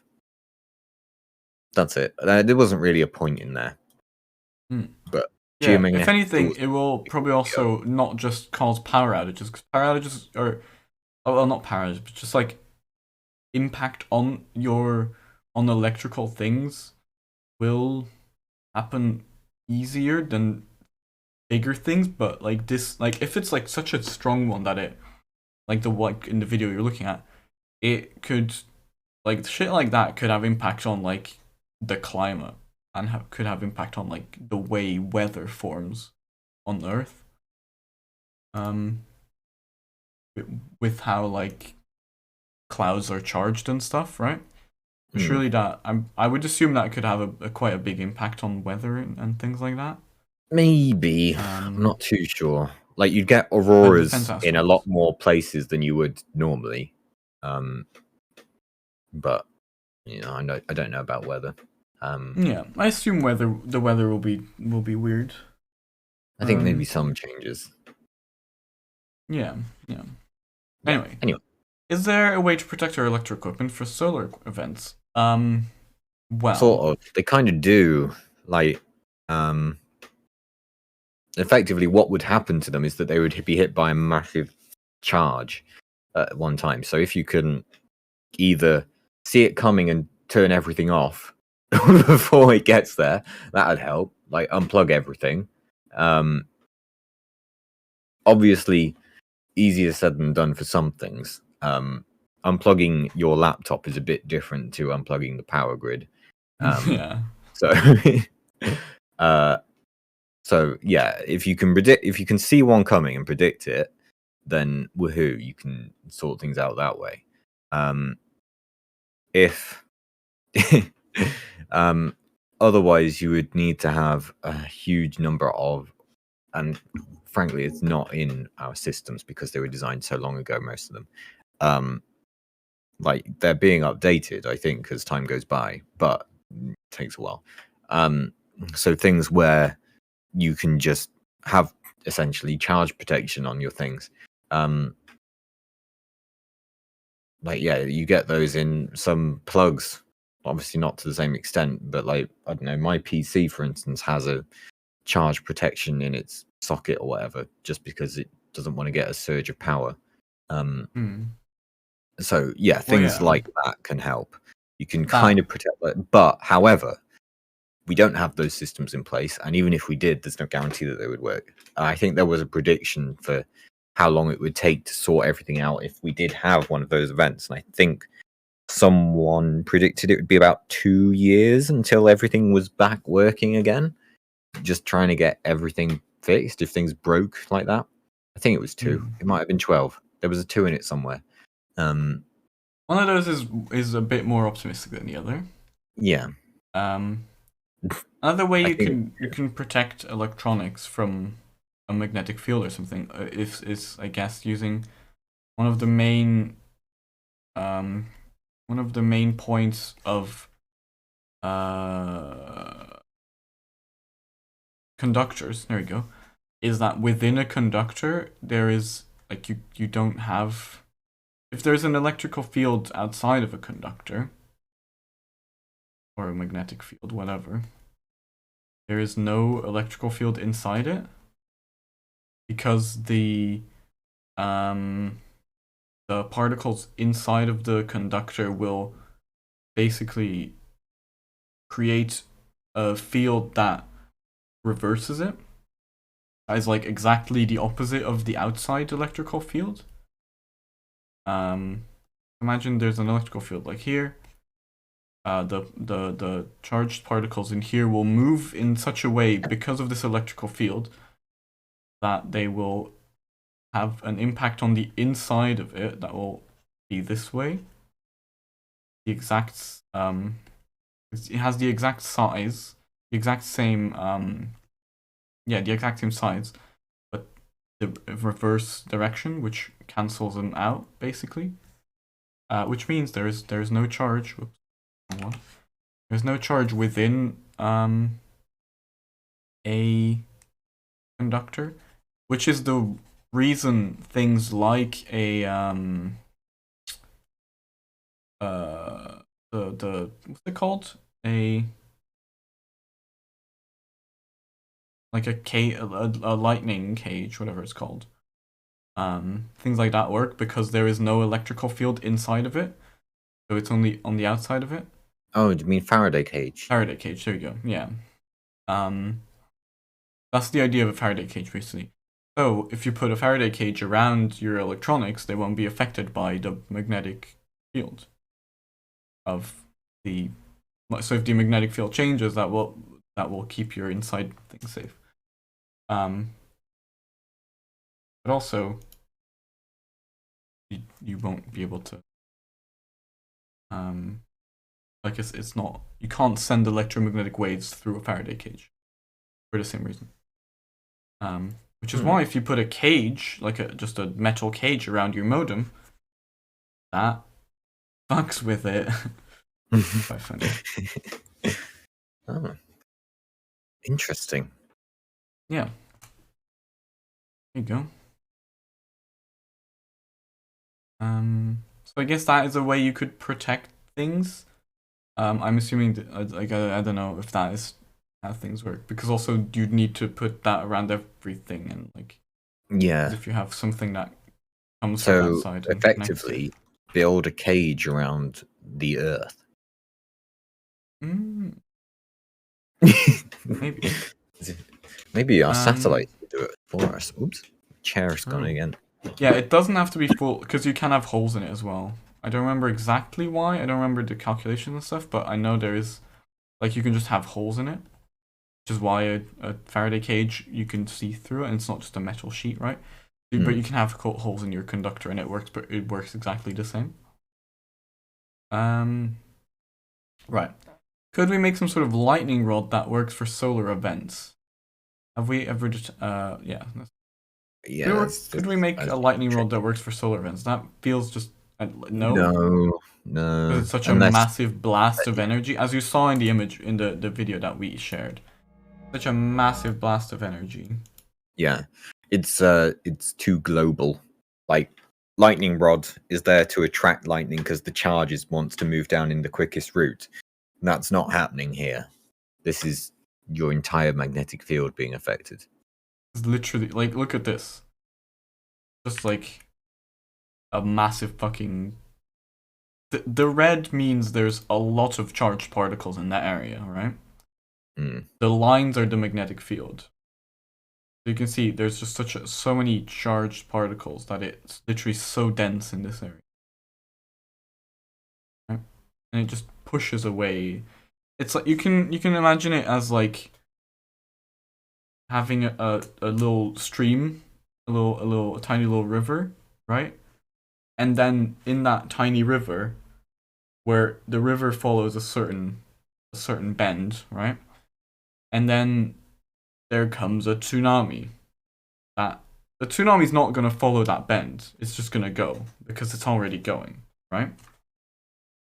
So the rocks that are on the side of the riverbed, that usually the river just goes around, the tsunami's fucking hitting those rocks. It doesn't care. It's just hitting those rocks. And it's kind of the same here, right? It's the same idea here. There's just so much of it that's coming through. It's way stronger. Can we stop that? Not really, without making like a fucking network of like satellites No, that are like we flying can't. around the Earth that magically that like, well, not magically clearly, but that like disperse it or something. I don't know.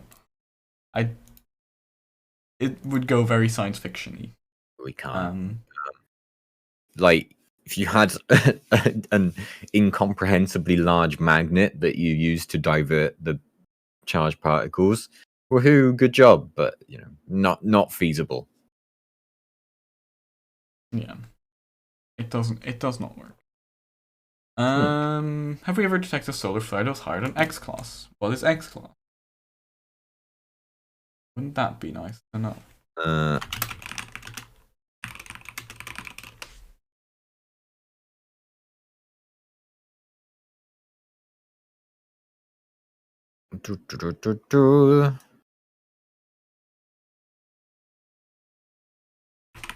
So the largest one we've ever detected was in 2001.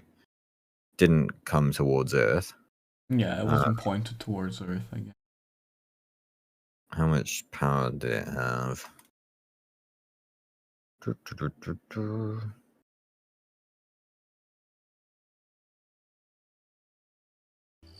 My name's Redox, and you call me Redox. Thank you for following my channel. I don't know how much more powerful it is, unfortunately. Carrington event. Here we go. What? Let's first read up on that one because that's the interesting one, I think. Yeah, it's the one they mentioned in the thing. Yeah. Most intense geomagnetic storm in recorded history. So that's the strongest one that's hit Earth. Yeah.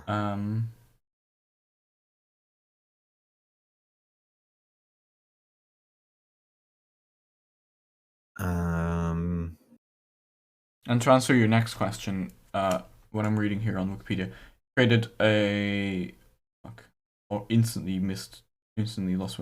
Created strong auroral displays that were reported globally. So yeah, instead of having only an aurora at the poles of the Earth where the magnetic field would go like that, right, around the Earth. Yeah. Earth, and these are the areas where you see them. It would just be like this part is just gone and it goes like that.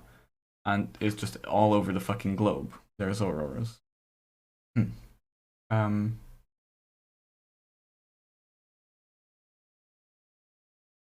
Yeah.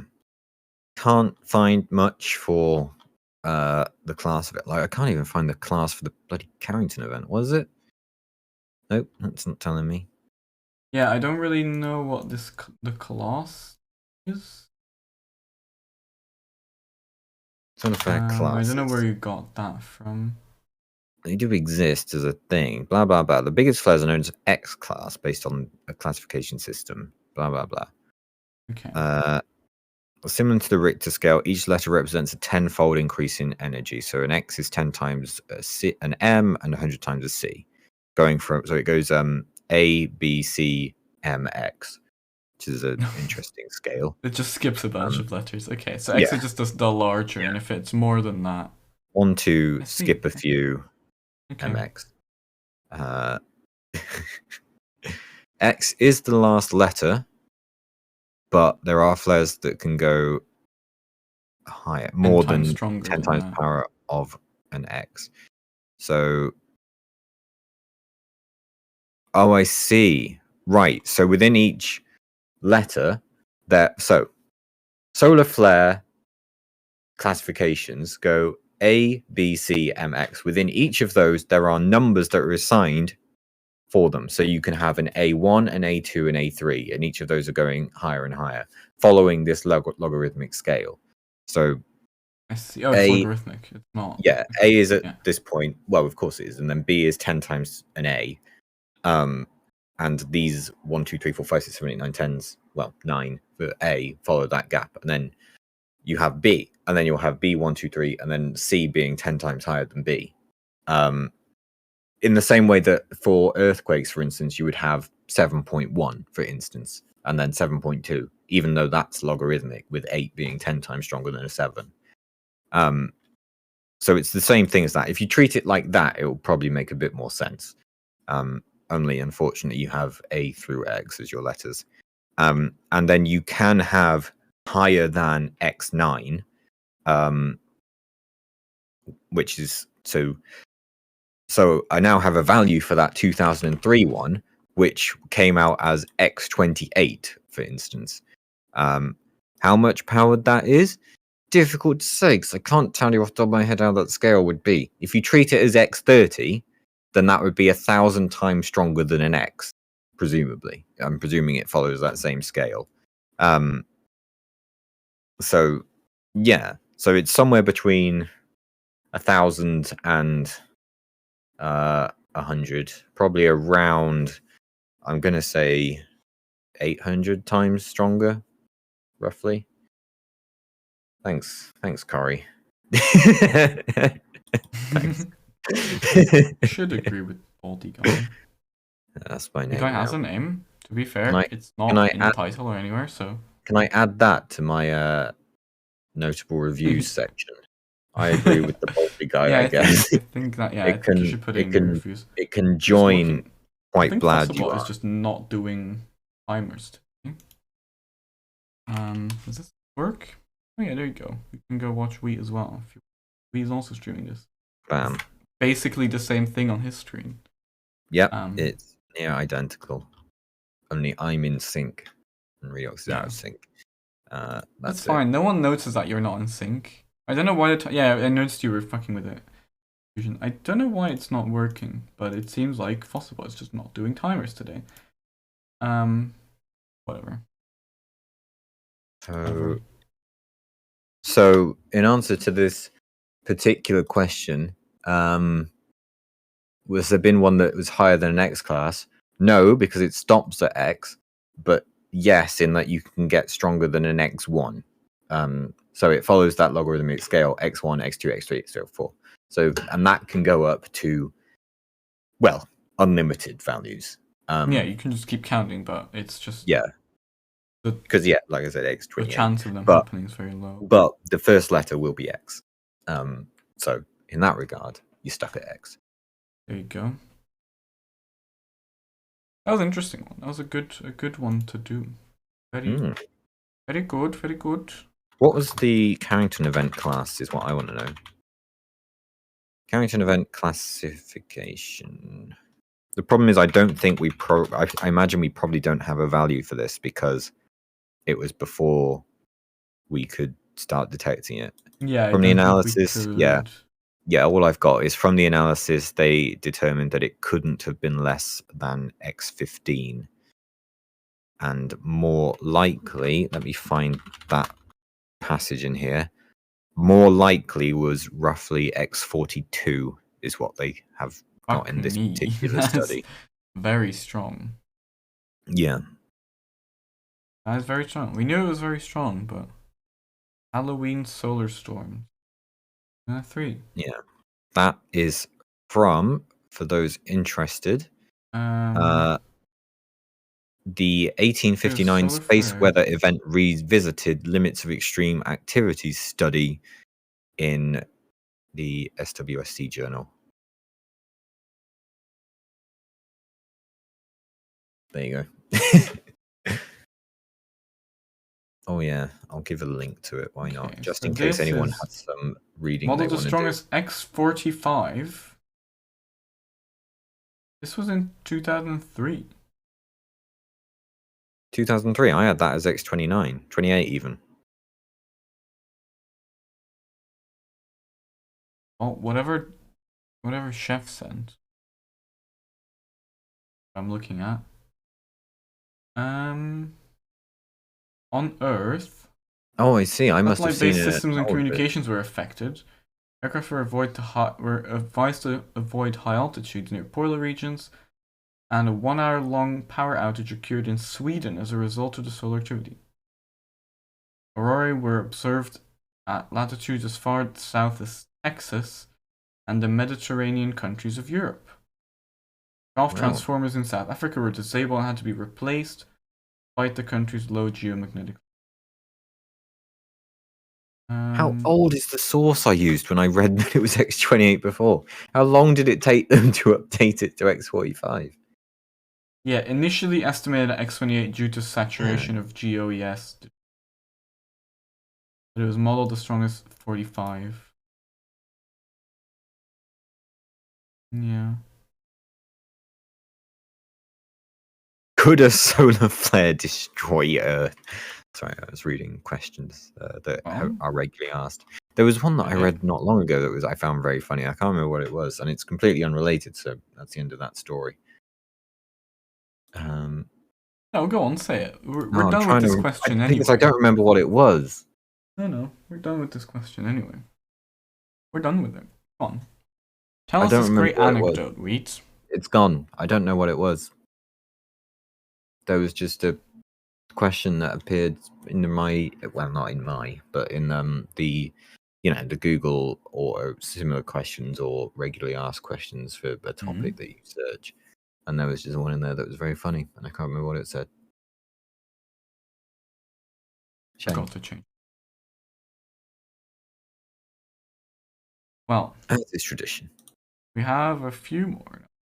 There's not too many, so maybe if you have any questions, remember to join my Discord or tweet them at me, and in my Discord you can put them in the science channel if you have any questions at all. It doesn't have to be as long as that one. It doesn't have to be as like researched as that one, because like Jeff was clearly reading about these things and asking about them, right? If you just want to be like, hey, how the fuck does a kazoo work?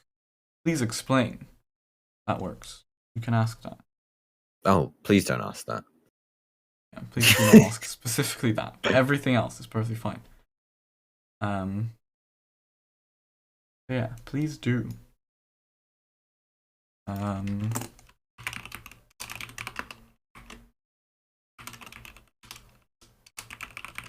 you go. Spin the wheel. Let's spin the wheel. Tube plugging while wheel spin. Oh, we have to sit here and watch. It's way more interesting.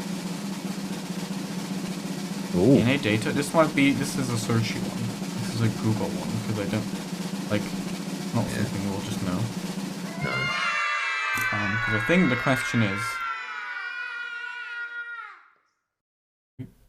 Doing weird. Boom. How much information is stored in your DNA? How does that compare to how much information is stored in your brain? And also, why do axolotls have so much more DNA than humans? Why does a Japanese flower have even more? Okay. DNA is capable of storing 215 million gigabytes per gram. Which is a lot. Brain data size.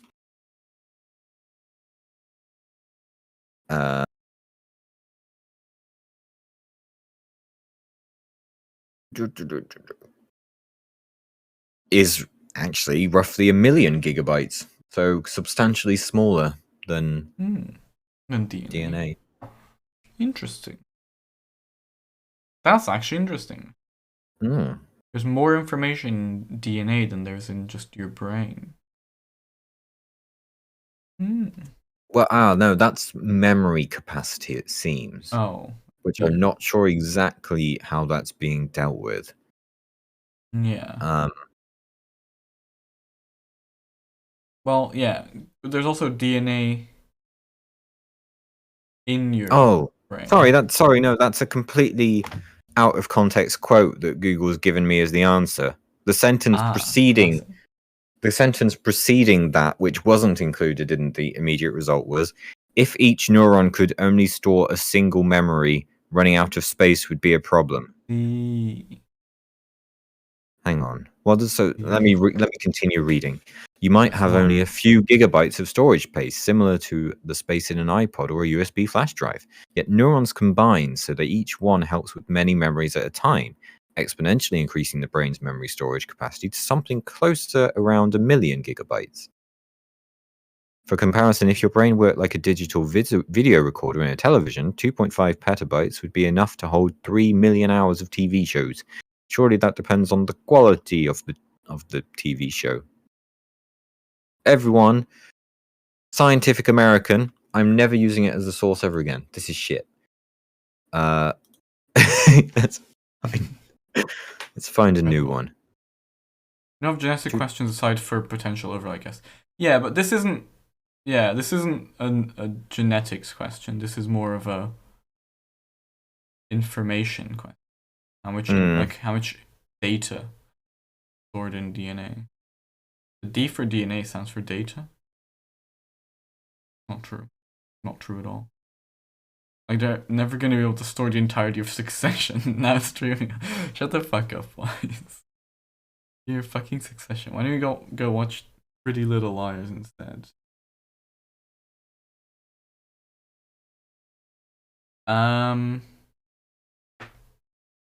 Yeah. This comparison is limited by the fact that the way the human brain creates and stores memories is nothing like a computer. Yeah, it's hard to do because we don't fucking know how it works. Yeah. So see, the thing is, with DNA, it's easy to do because DNA is just an amount of information which can be converted into how much that would take up in data terms. Yeah, because DNA is straight up just base pairs, right? We can just see like, okay, we've got this base pair, we've got that base pair, so you can have you have 3 different options per side, and then they pair. So yeah.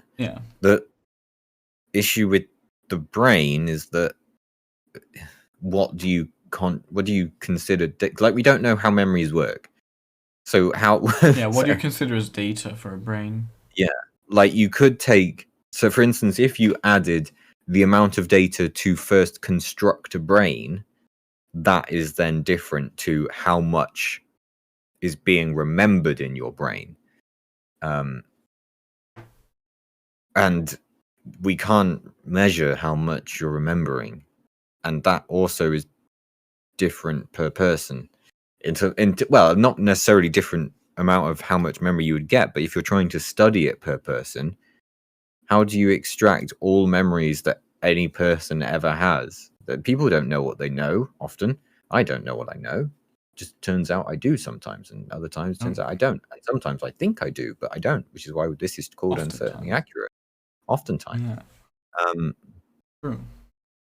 Like, I'm getting various mixed results here from this one's going up to 100 terabytes. I think I saw 2.5 terabytes earlier.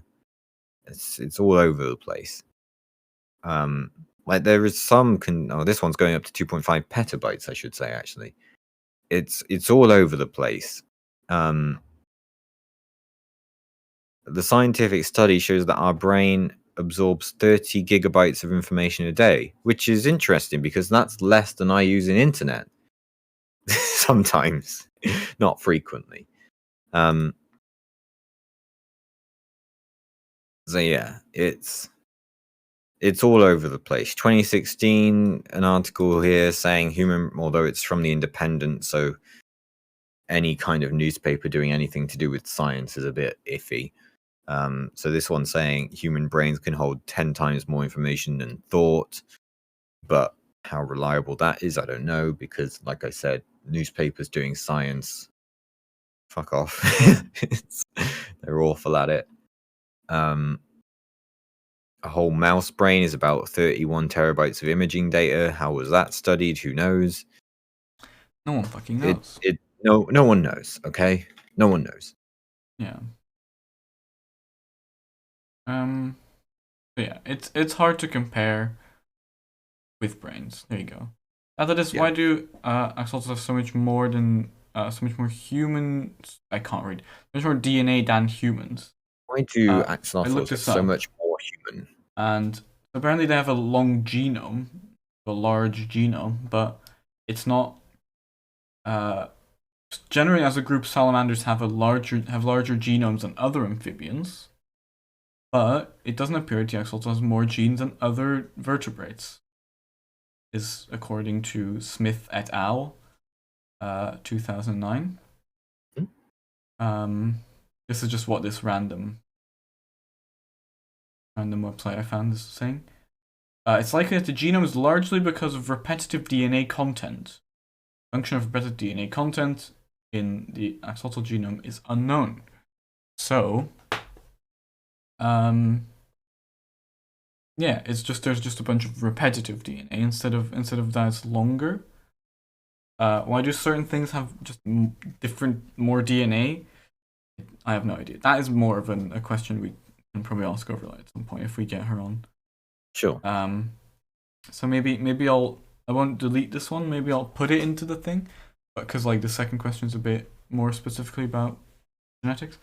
Yeah, I don't know. I know. But it seems like it's not specifically much longer than other vertebrates. Repetitive. But we still don't know yet.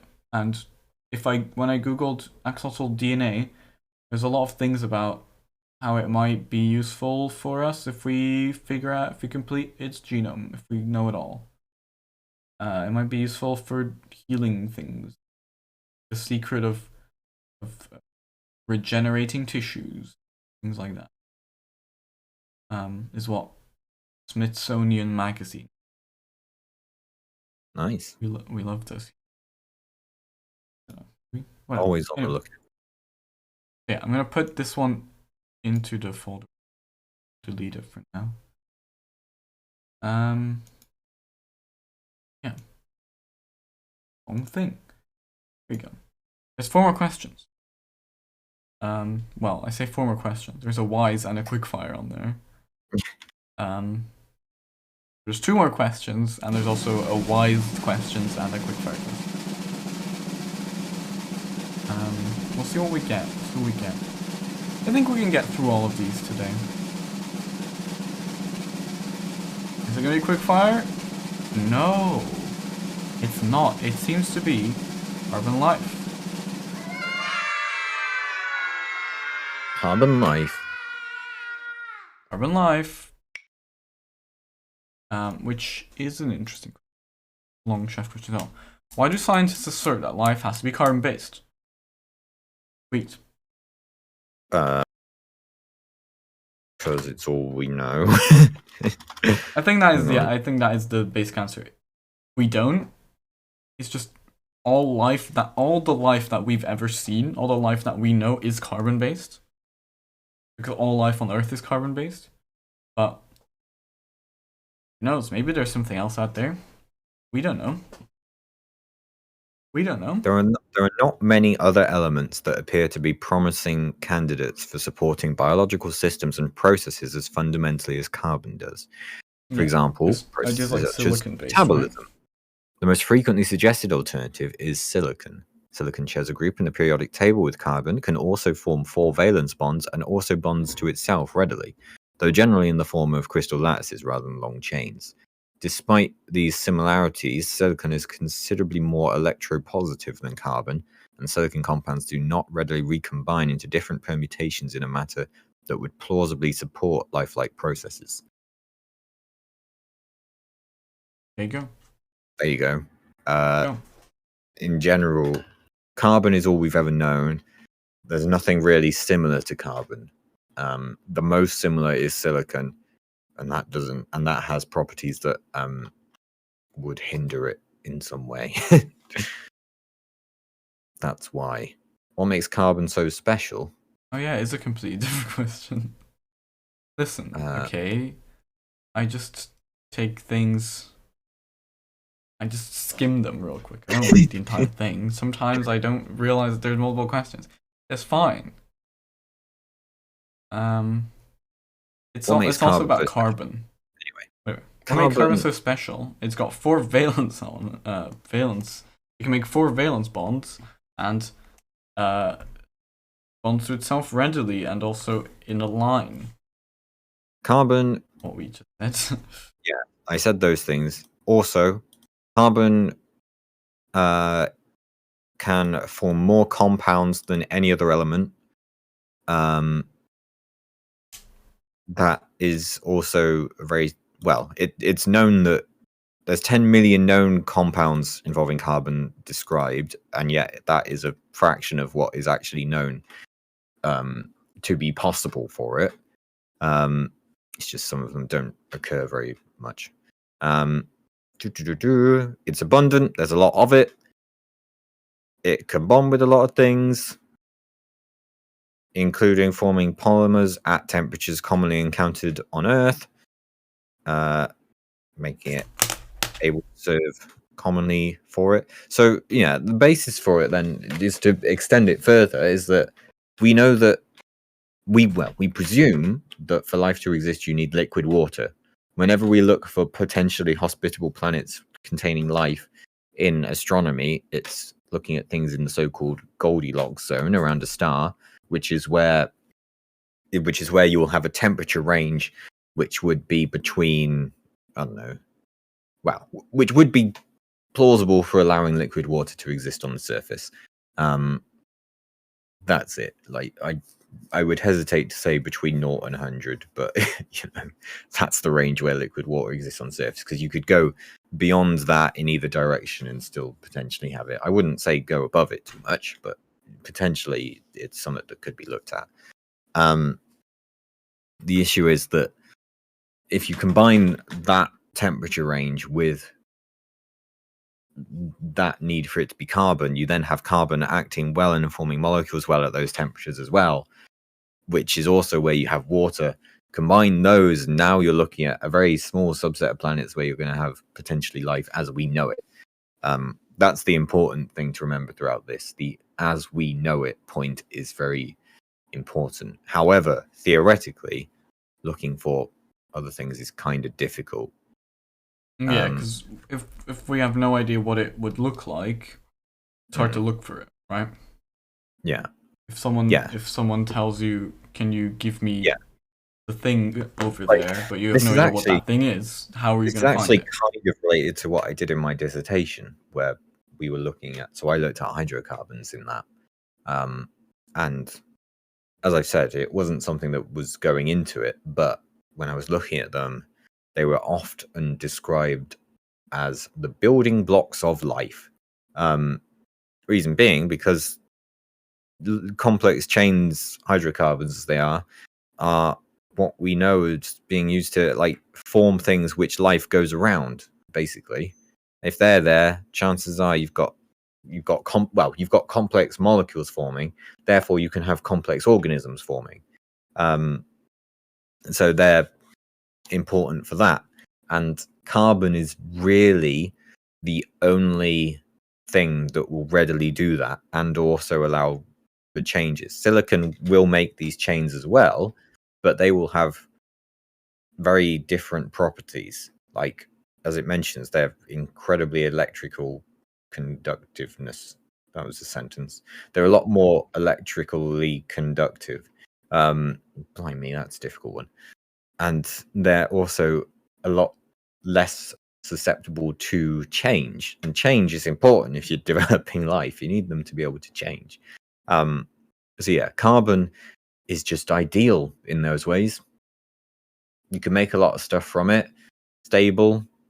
Doesn't really interact with things too much in terms of electrically.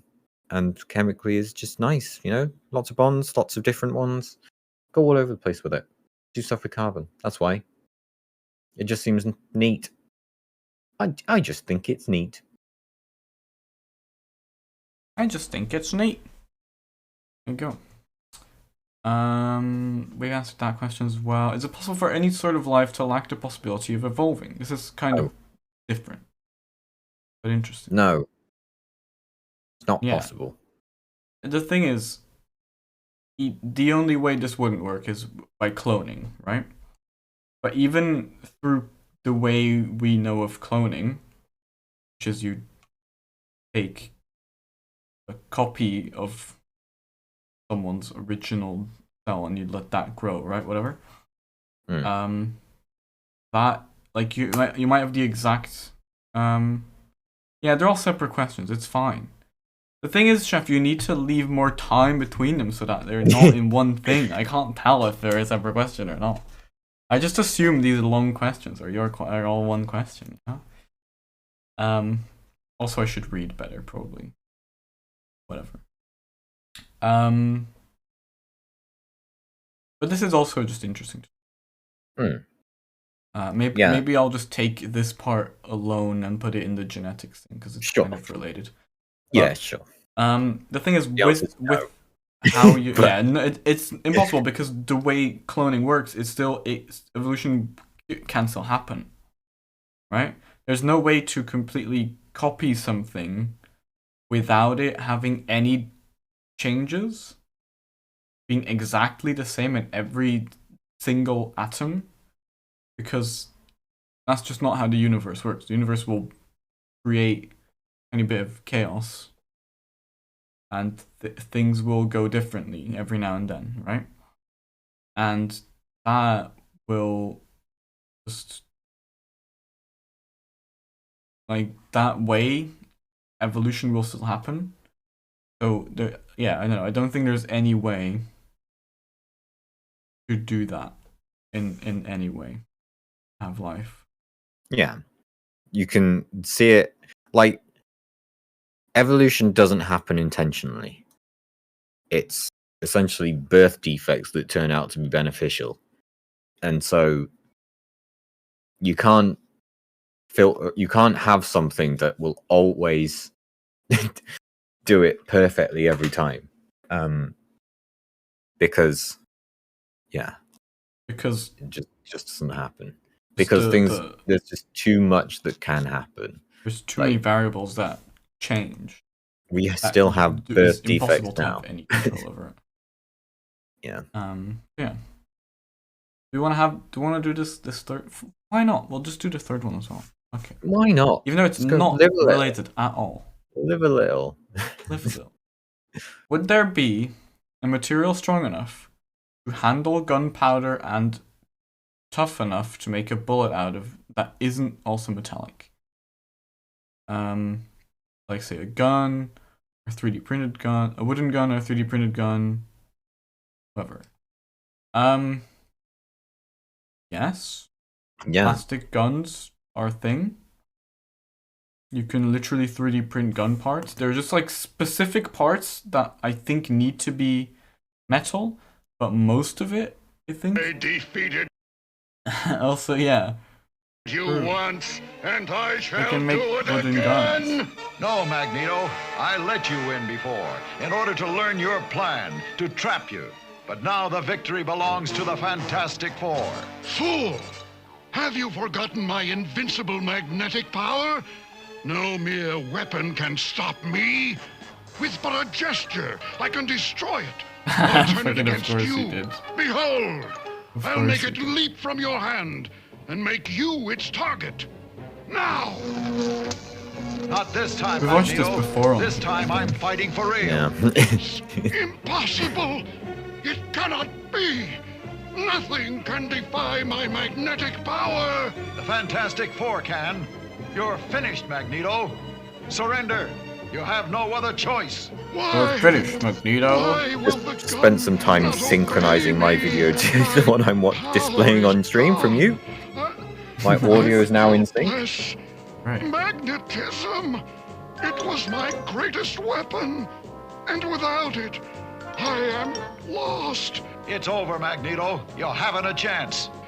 I surrender. I give up anything. Without my power, I cannot fight. And the battle is ended. The signal. Now he's pressed the little button. Orders from the Fantastic Four. Close in. Take Magneto prisoner. Here come the police. You won't be lonely much Just longer. Okay, Richards. We'll take care of him now. First tell me, how did you do it? How did you take away my power? I didn't, Magneto. I merely tricked you. You lie! I couldn't control your gun. You made me lose my magnetism. You're wrong. I just guessed that you'd overlook one simple thing. Your magnetic power only works on metal, like all magnets. But my gun Like isn't all real. magnets. I made Like it all up, magnets. especially to fool you. Wrong, because What? A I, wooden gun? That's why your magnetism, power is that what didn't it's work. called? And it's why you're a prisoner of make the police anything now. magnetism. Take him away, man. A wooden gun. He tricked me with a wooden gun.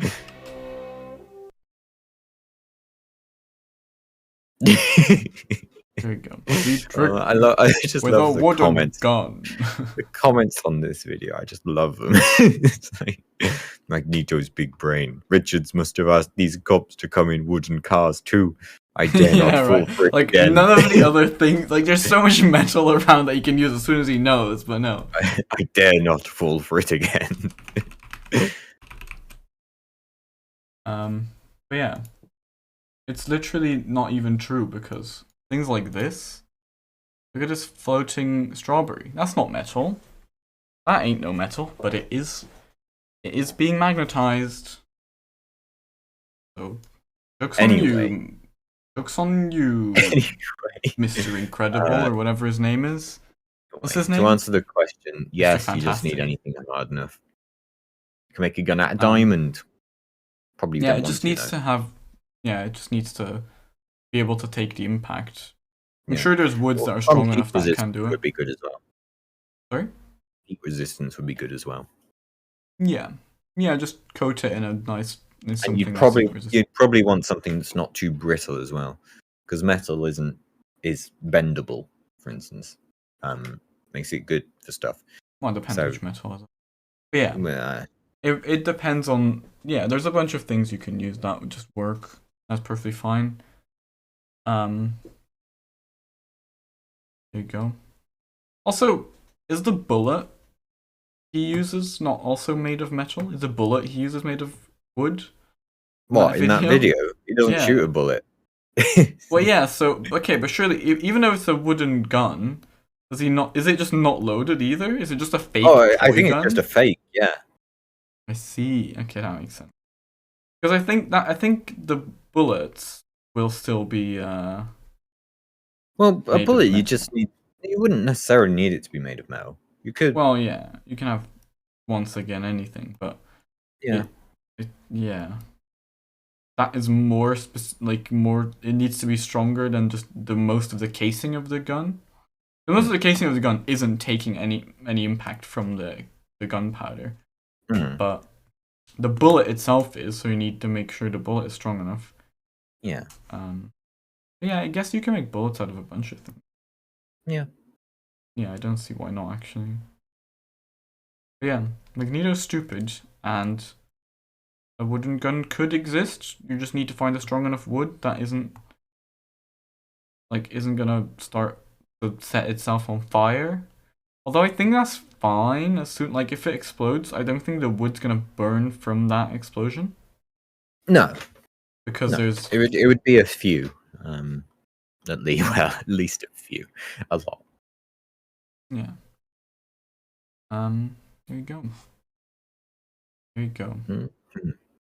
I'm gonna leave it up here for now, and I'll put it in there so that maybe if you do get overlay on the something. There's three more, two of which are interesting, two of which are multiple questions. So there's a lot to come yet. We're gonna do all of them though. Why not? We have time. Because why not? We're gonna do. Proper Are we one. gonna end on water, or is it going to quickfire? Well, I can't tell. I'm fine. It's going to end on water. Here we go. So we're gonna do the quick fire and the wise rounds to end it off. Fuck me, why is it not Nice. just going in there? Water. Boom. Oh, this is a new one I added today. Marine mammals breathe air, but do they drink water? If so, how is the ocean not too salty for them to drink like is for humans? Not how else do they get water? This is a very good question. I have no idea. Do fish drink water? Wheat? Please, enlighten us. Fish don't actually drink water through the mouth, but obviously they need water, like all living things, to live. They generally absorb it through their skin. Makes sense. There's water everywhere for them. It checks out. Yeah, there's specific saltwater and non-saltwater fish as well. So I'm assuming the ones that live in saltwater don't mind. They're just made to filter it out, I guess. Only saltwater fish drink. In freshwater, the inside of the fish is saltier than the surrounding environment. Water moves into the fish by osmosis, passively, through the gills and the skin and the stomach. That makes sense. Oh, hang on a sec. Okay, so saltwater fish do hang drink. On. Don't take anything I just said as truth, because those are just from comments on an article. Oh, I see. Completely but it would make sense though, because uncited. Yeah. Because of osmosis, because that's the problem if you're in salt water as well. Because of osmosis, you're gonna get dehydrated because of it, because the salt water's the concentration of salt in it is higher than inside of you. So the water's gonna move to the highest concentration to lower that to get an equilibrium. We've talked about osmosis before. So that's why you get dehydrated by swimming in salty water. It's true.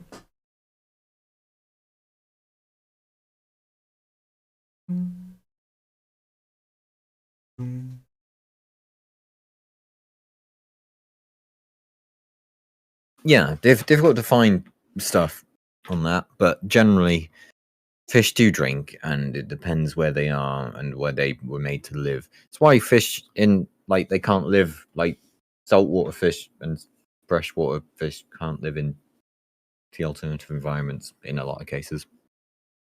Yeah. Don't keep your salt waters in your fresh waters, and the other way around too. True. If you're getting a fish tank, don't mix, because that doesn't work. But I'm sure people will. Also, you're usually not getting that many different fish if you're actually most people don't. But yeah, it's an interesting question. So yeah, if that comment was right, that means saltwater fish do drink. So I guess they do but they do have like gills and stuff. So like water does like stream through them, because they also have to get their oxygen from water. So, might as well take the water part of the water as well. At that point, right?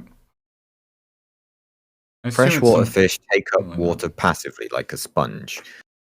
Freshwater is dilute of salts, which the fish need in order to carry on certain biochemical functions. Thus, they are almost constantly peeing very dilute urine, while specialized cells in the kidneys and gills preserve as much of the salt as possible. For saltwater fish, the opposite is true. Their kidneys are working to expel excess salts while preserving as much of the water as they can. Interesting. There you go. That is actually really interesting. I never thought about it, but yeah. Fish live in a constant state of osmosis.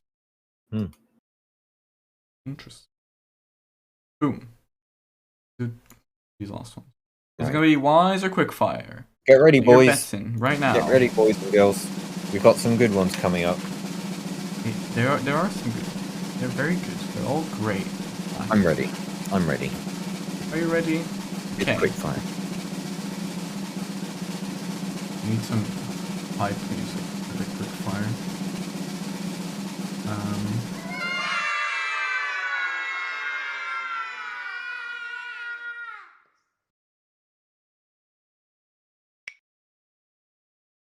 I'm gonna close this because we're not gonna spin it again to just know that we're doing wise.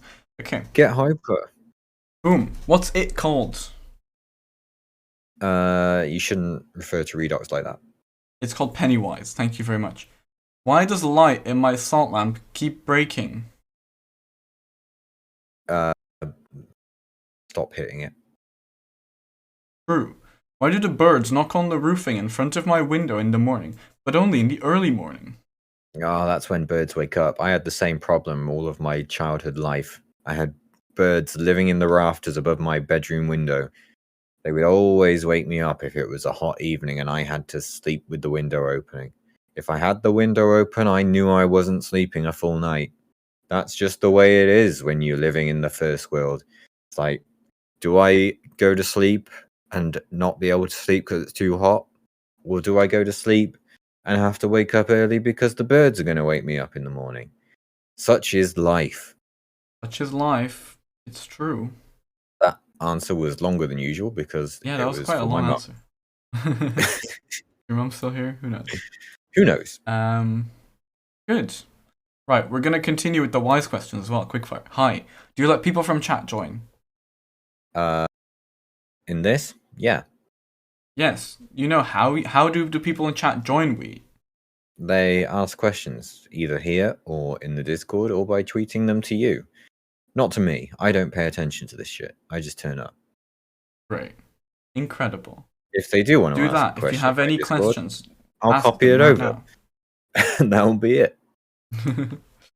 Incredible. Is Wheat wearing shorts today? The final question for tonight. No. Oh, I don't even get to change it. No. No. Wheat No. is Today, in fact. I am wearing chinos. Oh my god. My man's wearing chinos.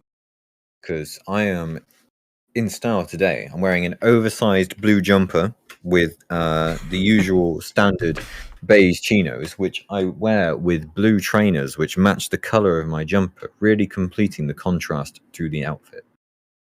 Interesting. What are chinos?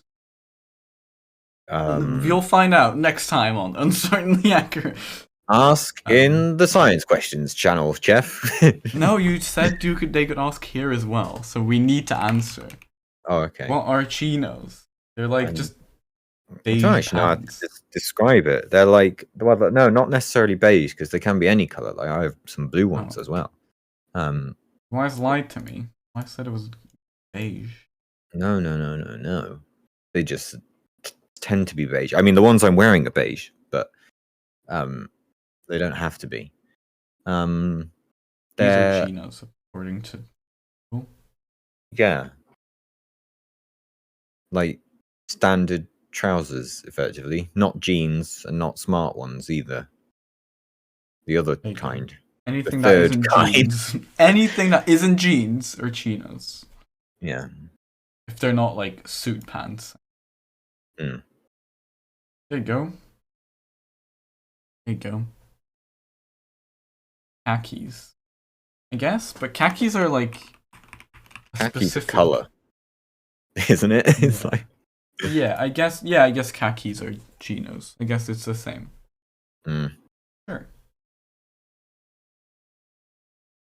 There we go. Well, maybe we need a Wheat's fashion tips round in this, because it's called wise questions. Yeah, get on it, Wise. I'll get you up to speed. There you go. What a great Uncertainly Accurate we've had today. I'm wearing an orange jumper with a dog on it and nothing else. Nice, we're doing that. Wise is doing a Winnie the Pooh. Perfect. I'd love to see it. Is it the one you sent me the other day? The dog on it. Send me a picture. Is that one? Can I show it on screen? Is you okay with that? Can I show that picture? Maybe I'll put it on this background for next week. Here we go. Just zoom out a bit. Look forward to it. There it is. Little doggy. A cute little doggy. Wow. Peace, love. Put it on the Whooper. Yeah, maybe I'll put this on the Whooper. Good luck. Peace. Peace is it's a good thing to end on. Peace. Yeah. Time for peace. Time for peace. Not to And get piss. political or anything, but No, I think we should have peace. not to get political or anything, but I'm anti-war. Yeah, no, it's a big statement. Why does the dog look like that? I don't know why. Why does it look like that? I don't know. But Dogs do all you look see the how I same. mean on like first glance it looks like the dog has like a big puffy chin? But that's just like the dog's head is Oh. just turned and that's like the back of the dog. Get it? The I don't is, know like, what dogs going- look like. You don't know what dogs look like. I thought you would know what dogs look like. I thought that was a dog chin. Well, it's not, because this is the dog chin over here. But this part isn't the chin. No, that's a mouth. That's a chin. Or neck. It's a fat dog. No. No, it's this. It's like this is like the neck of the dog. And it's like turned. I think. Yeah, that's the back of its neck. Now this is like. But how is it like getting plumpy? Where is it getting? Why is it so lumpy? Because it's a fat dog. That's not how it works. Though. That's not how it works, though. Yeah, it is. No. It's not. Anyway. If you want to ask in science chat, how do dogs look when they get fat? I'll just reply with a picture of Wise's shirt. Oh, that'll be. oh, no, you're gonna say something else. Okay. We're gonna raid. I've decided already. But we're gonna raid Voki because it's Voki's affiliate anniversary, and Voki's been live for well, it All says day. 2 hours now, but Voki's been live for like all day. Yeah, I woke up to Voki going live, so Yeah, Voki's been streaming for all day, building the Lego Death Star, and he's still working on it. He's getting there slowly, but yeah, he's gonna finish it tonight. So we're gonna raid Voki because it's his anniversary. It's the affiliate anniversary. So go wish Voki a lot of love, and put some emotes in the chat if you do have them. If you don't have any of my emotes, you can unlock them with just 100 Bingus beans. In Weed's chat, I'm sure you can do the same. You can. Yeah, you can. You could I'll do it also right modify it if you wanted. Give it a little hat. You can squish it. Can you modify animated emotes? No. Sadly not. Sadly not. Okay. You could poke my cow in the face. There's not much modifications available at the moment. Yeah. Which is a shame. I like those a lot. Although maybe my emotes aren't the most modificationable. Sure. Anyway, thank you for watching, everyone. If you do have any questions, once again, post them in Discord. Tweet them at me. Tweet them out. We won't see them, but you can if you want to. There you go. We're going to Voki. Send some love to Voki. Tell him that he's very cool and we love The him. raid happened. Wheat's raid's gone. Yeah. We're going now. Do it. Thank you. Doing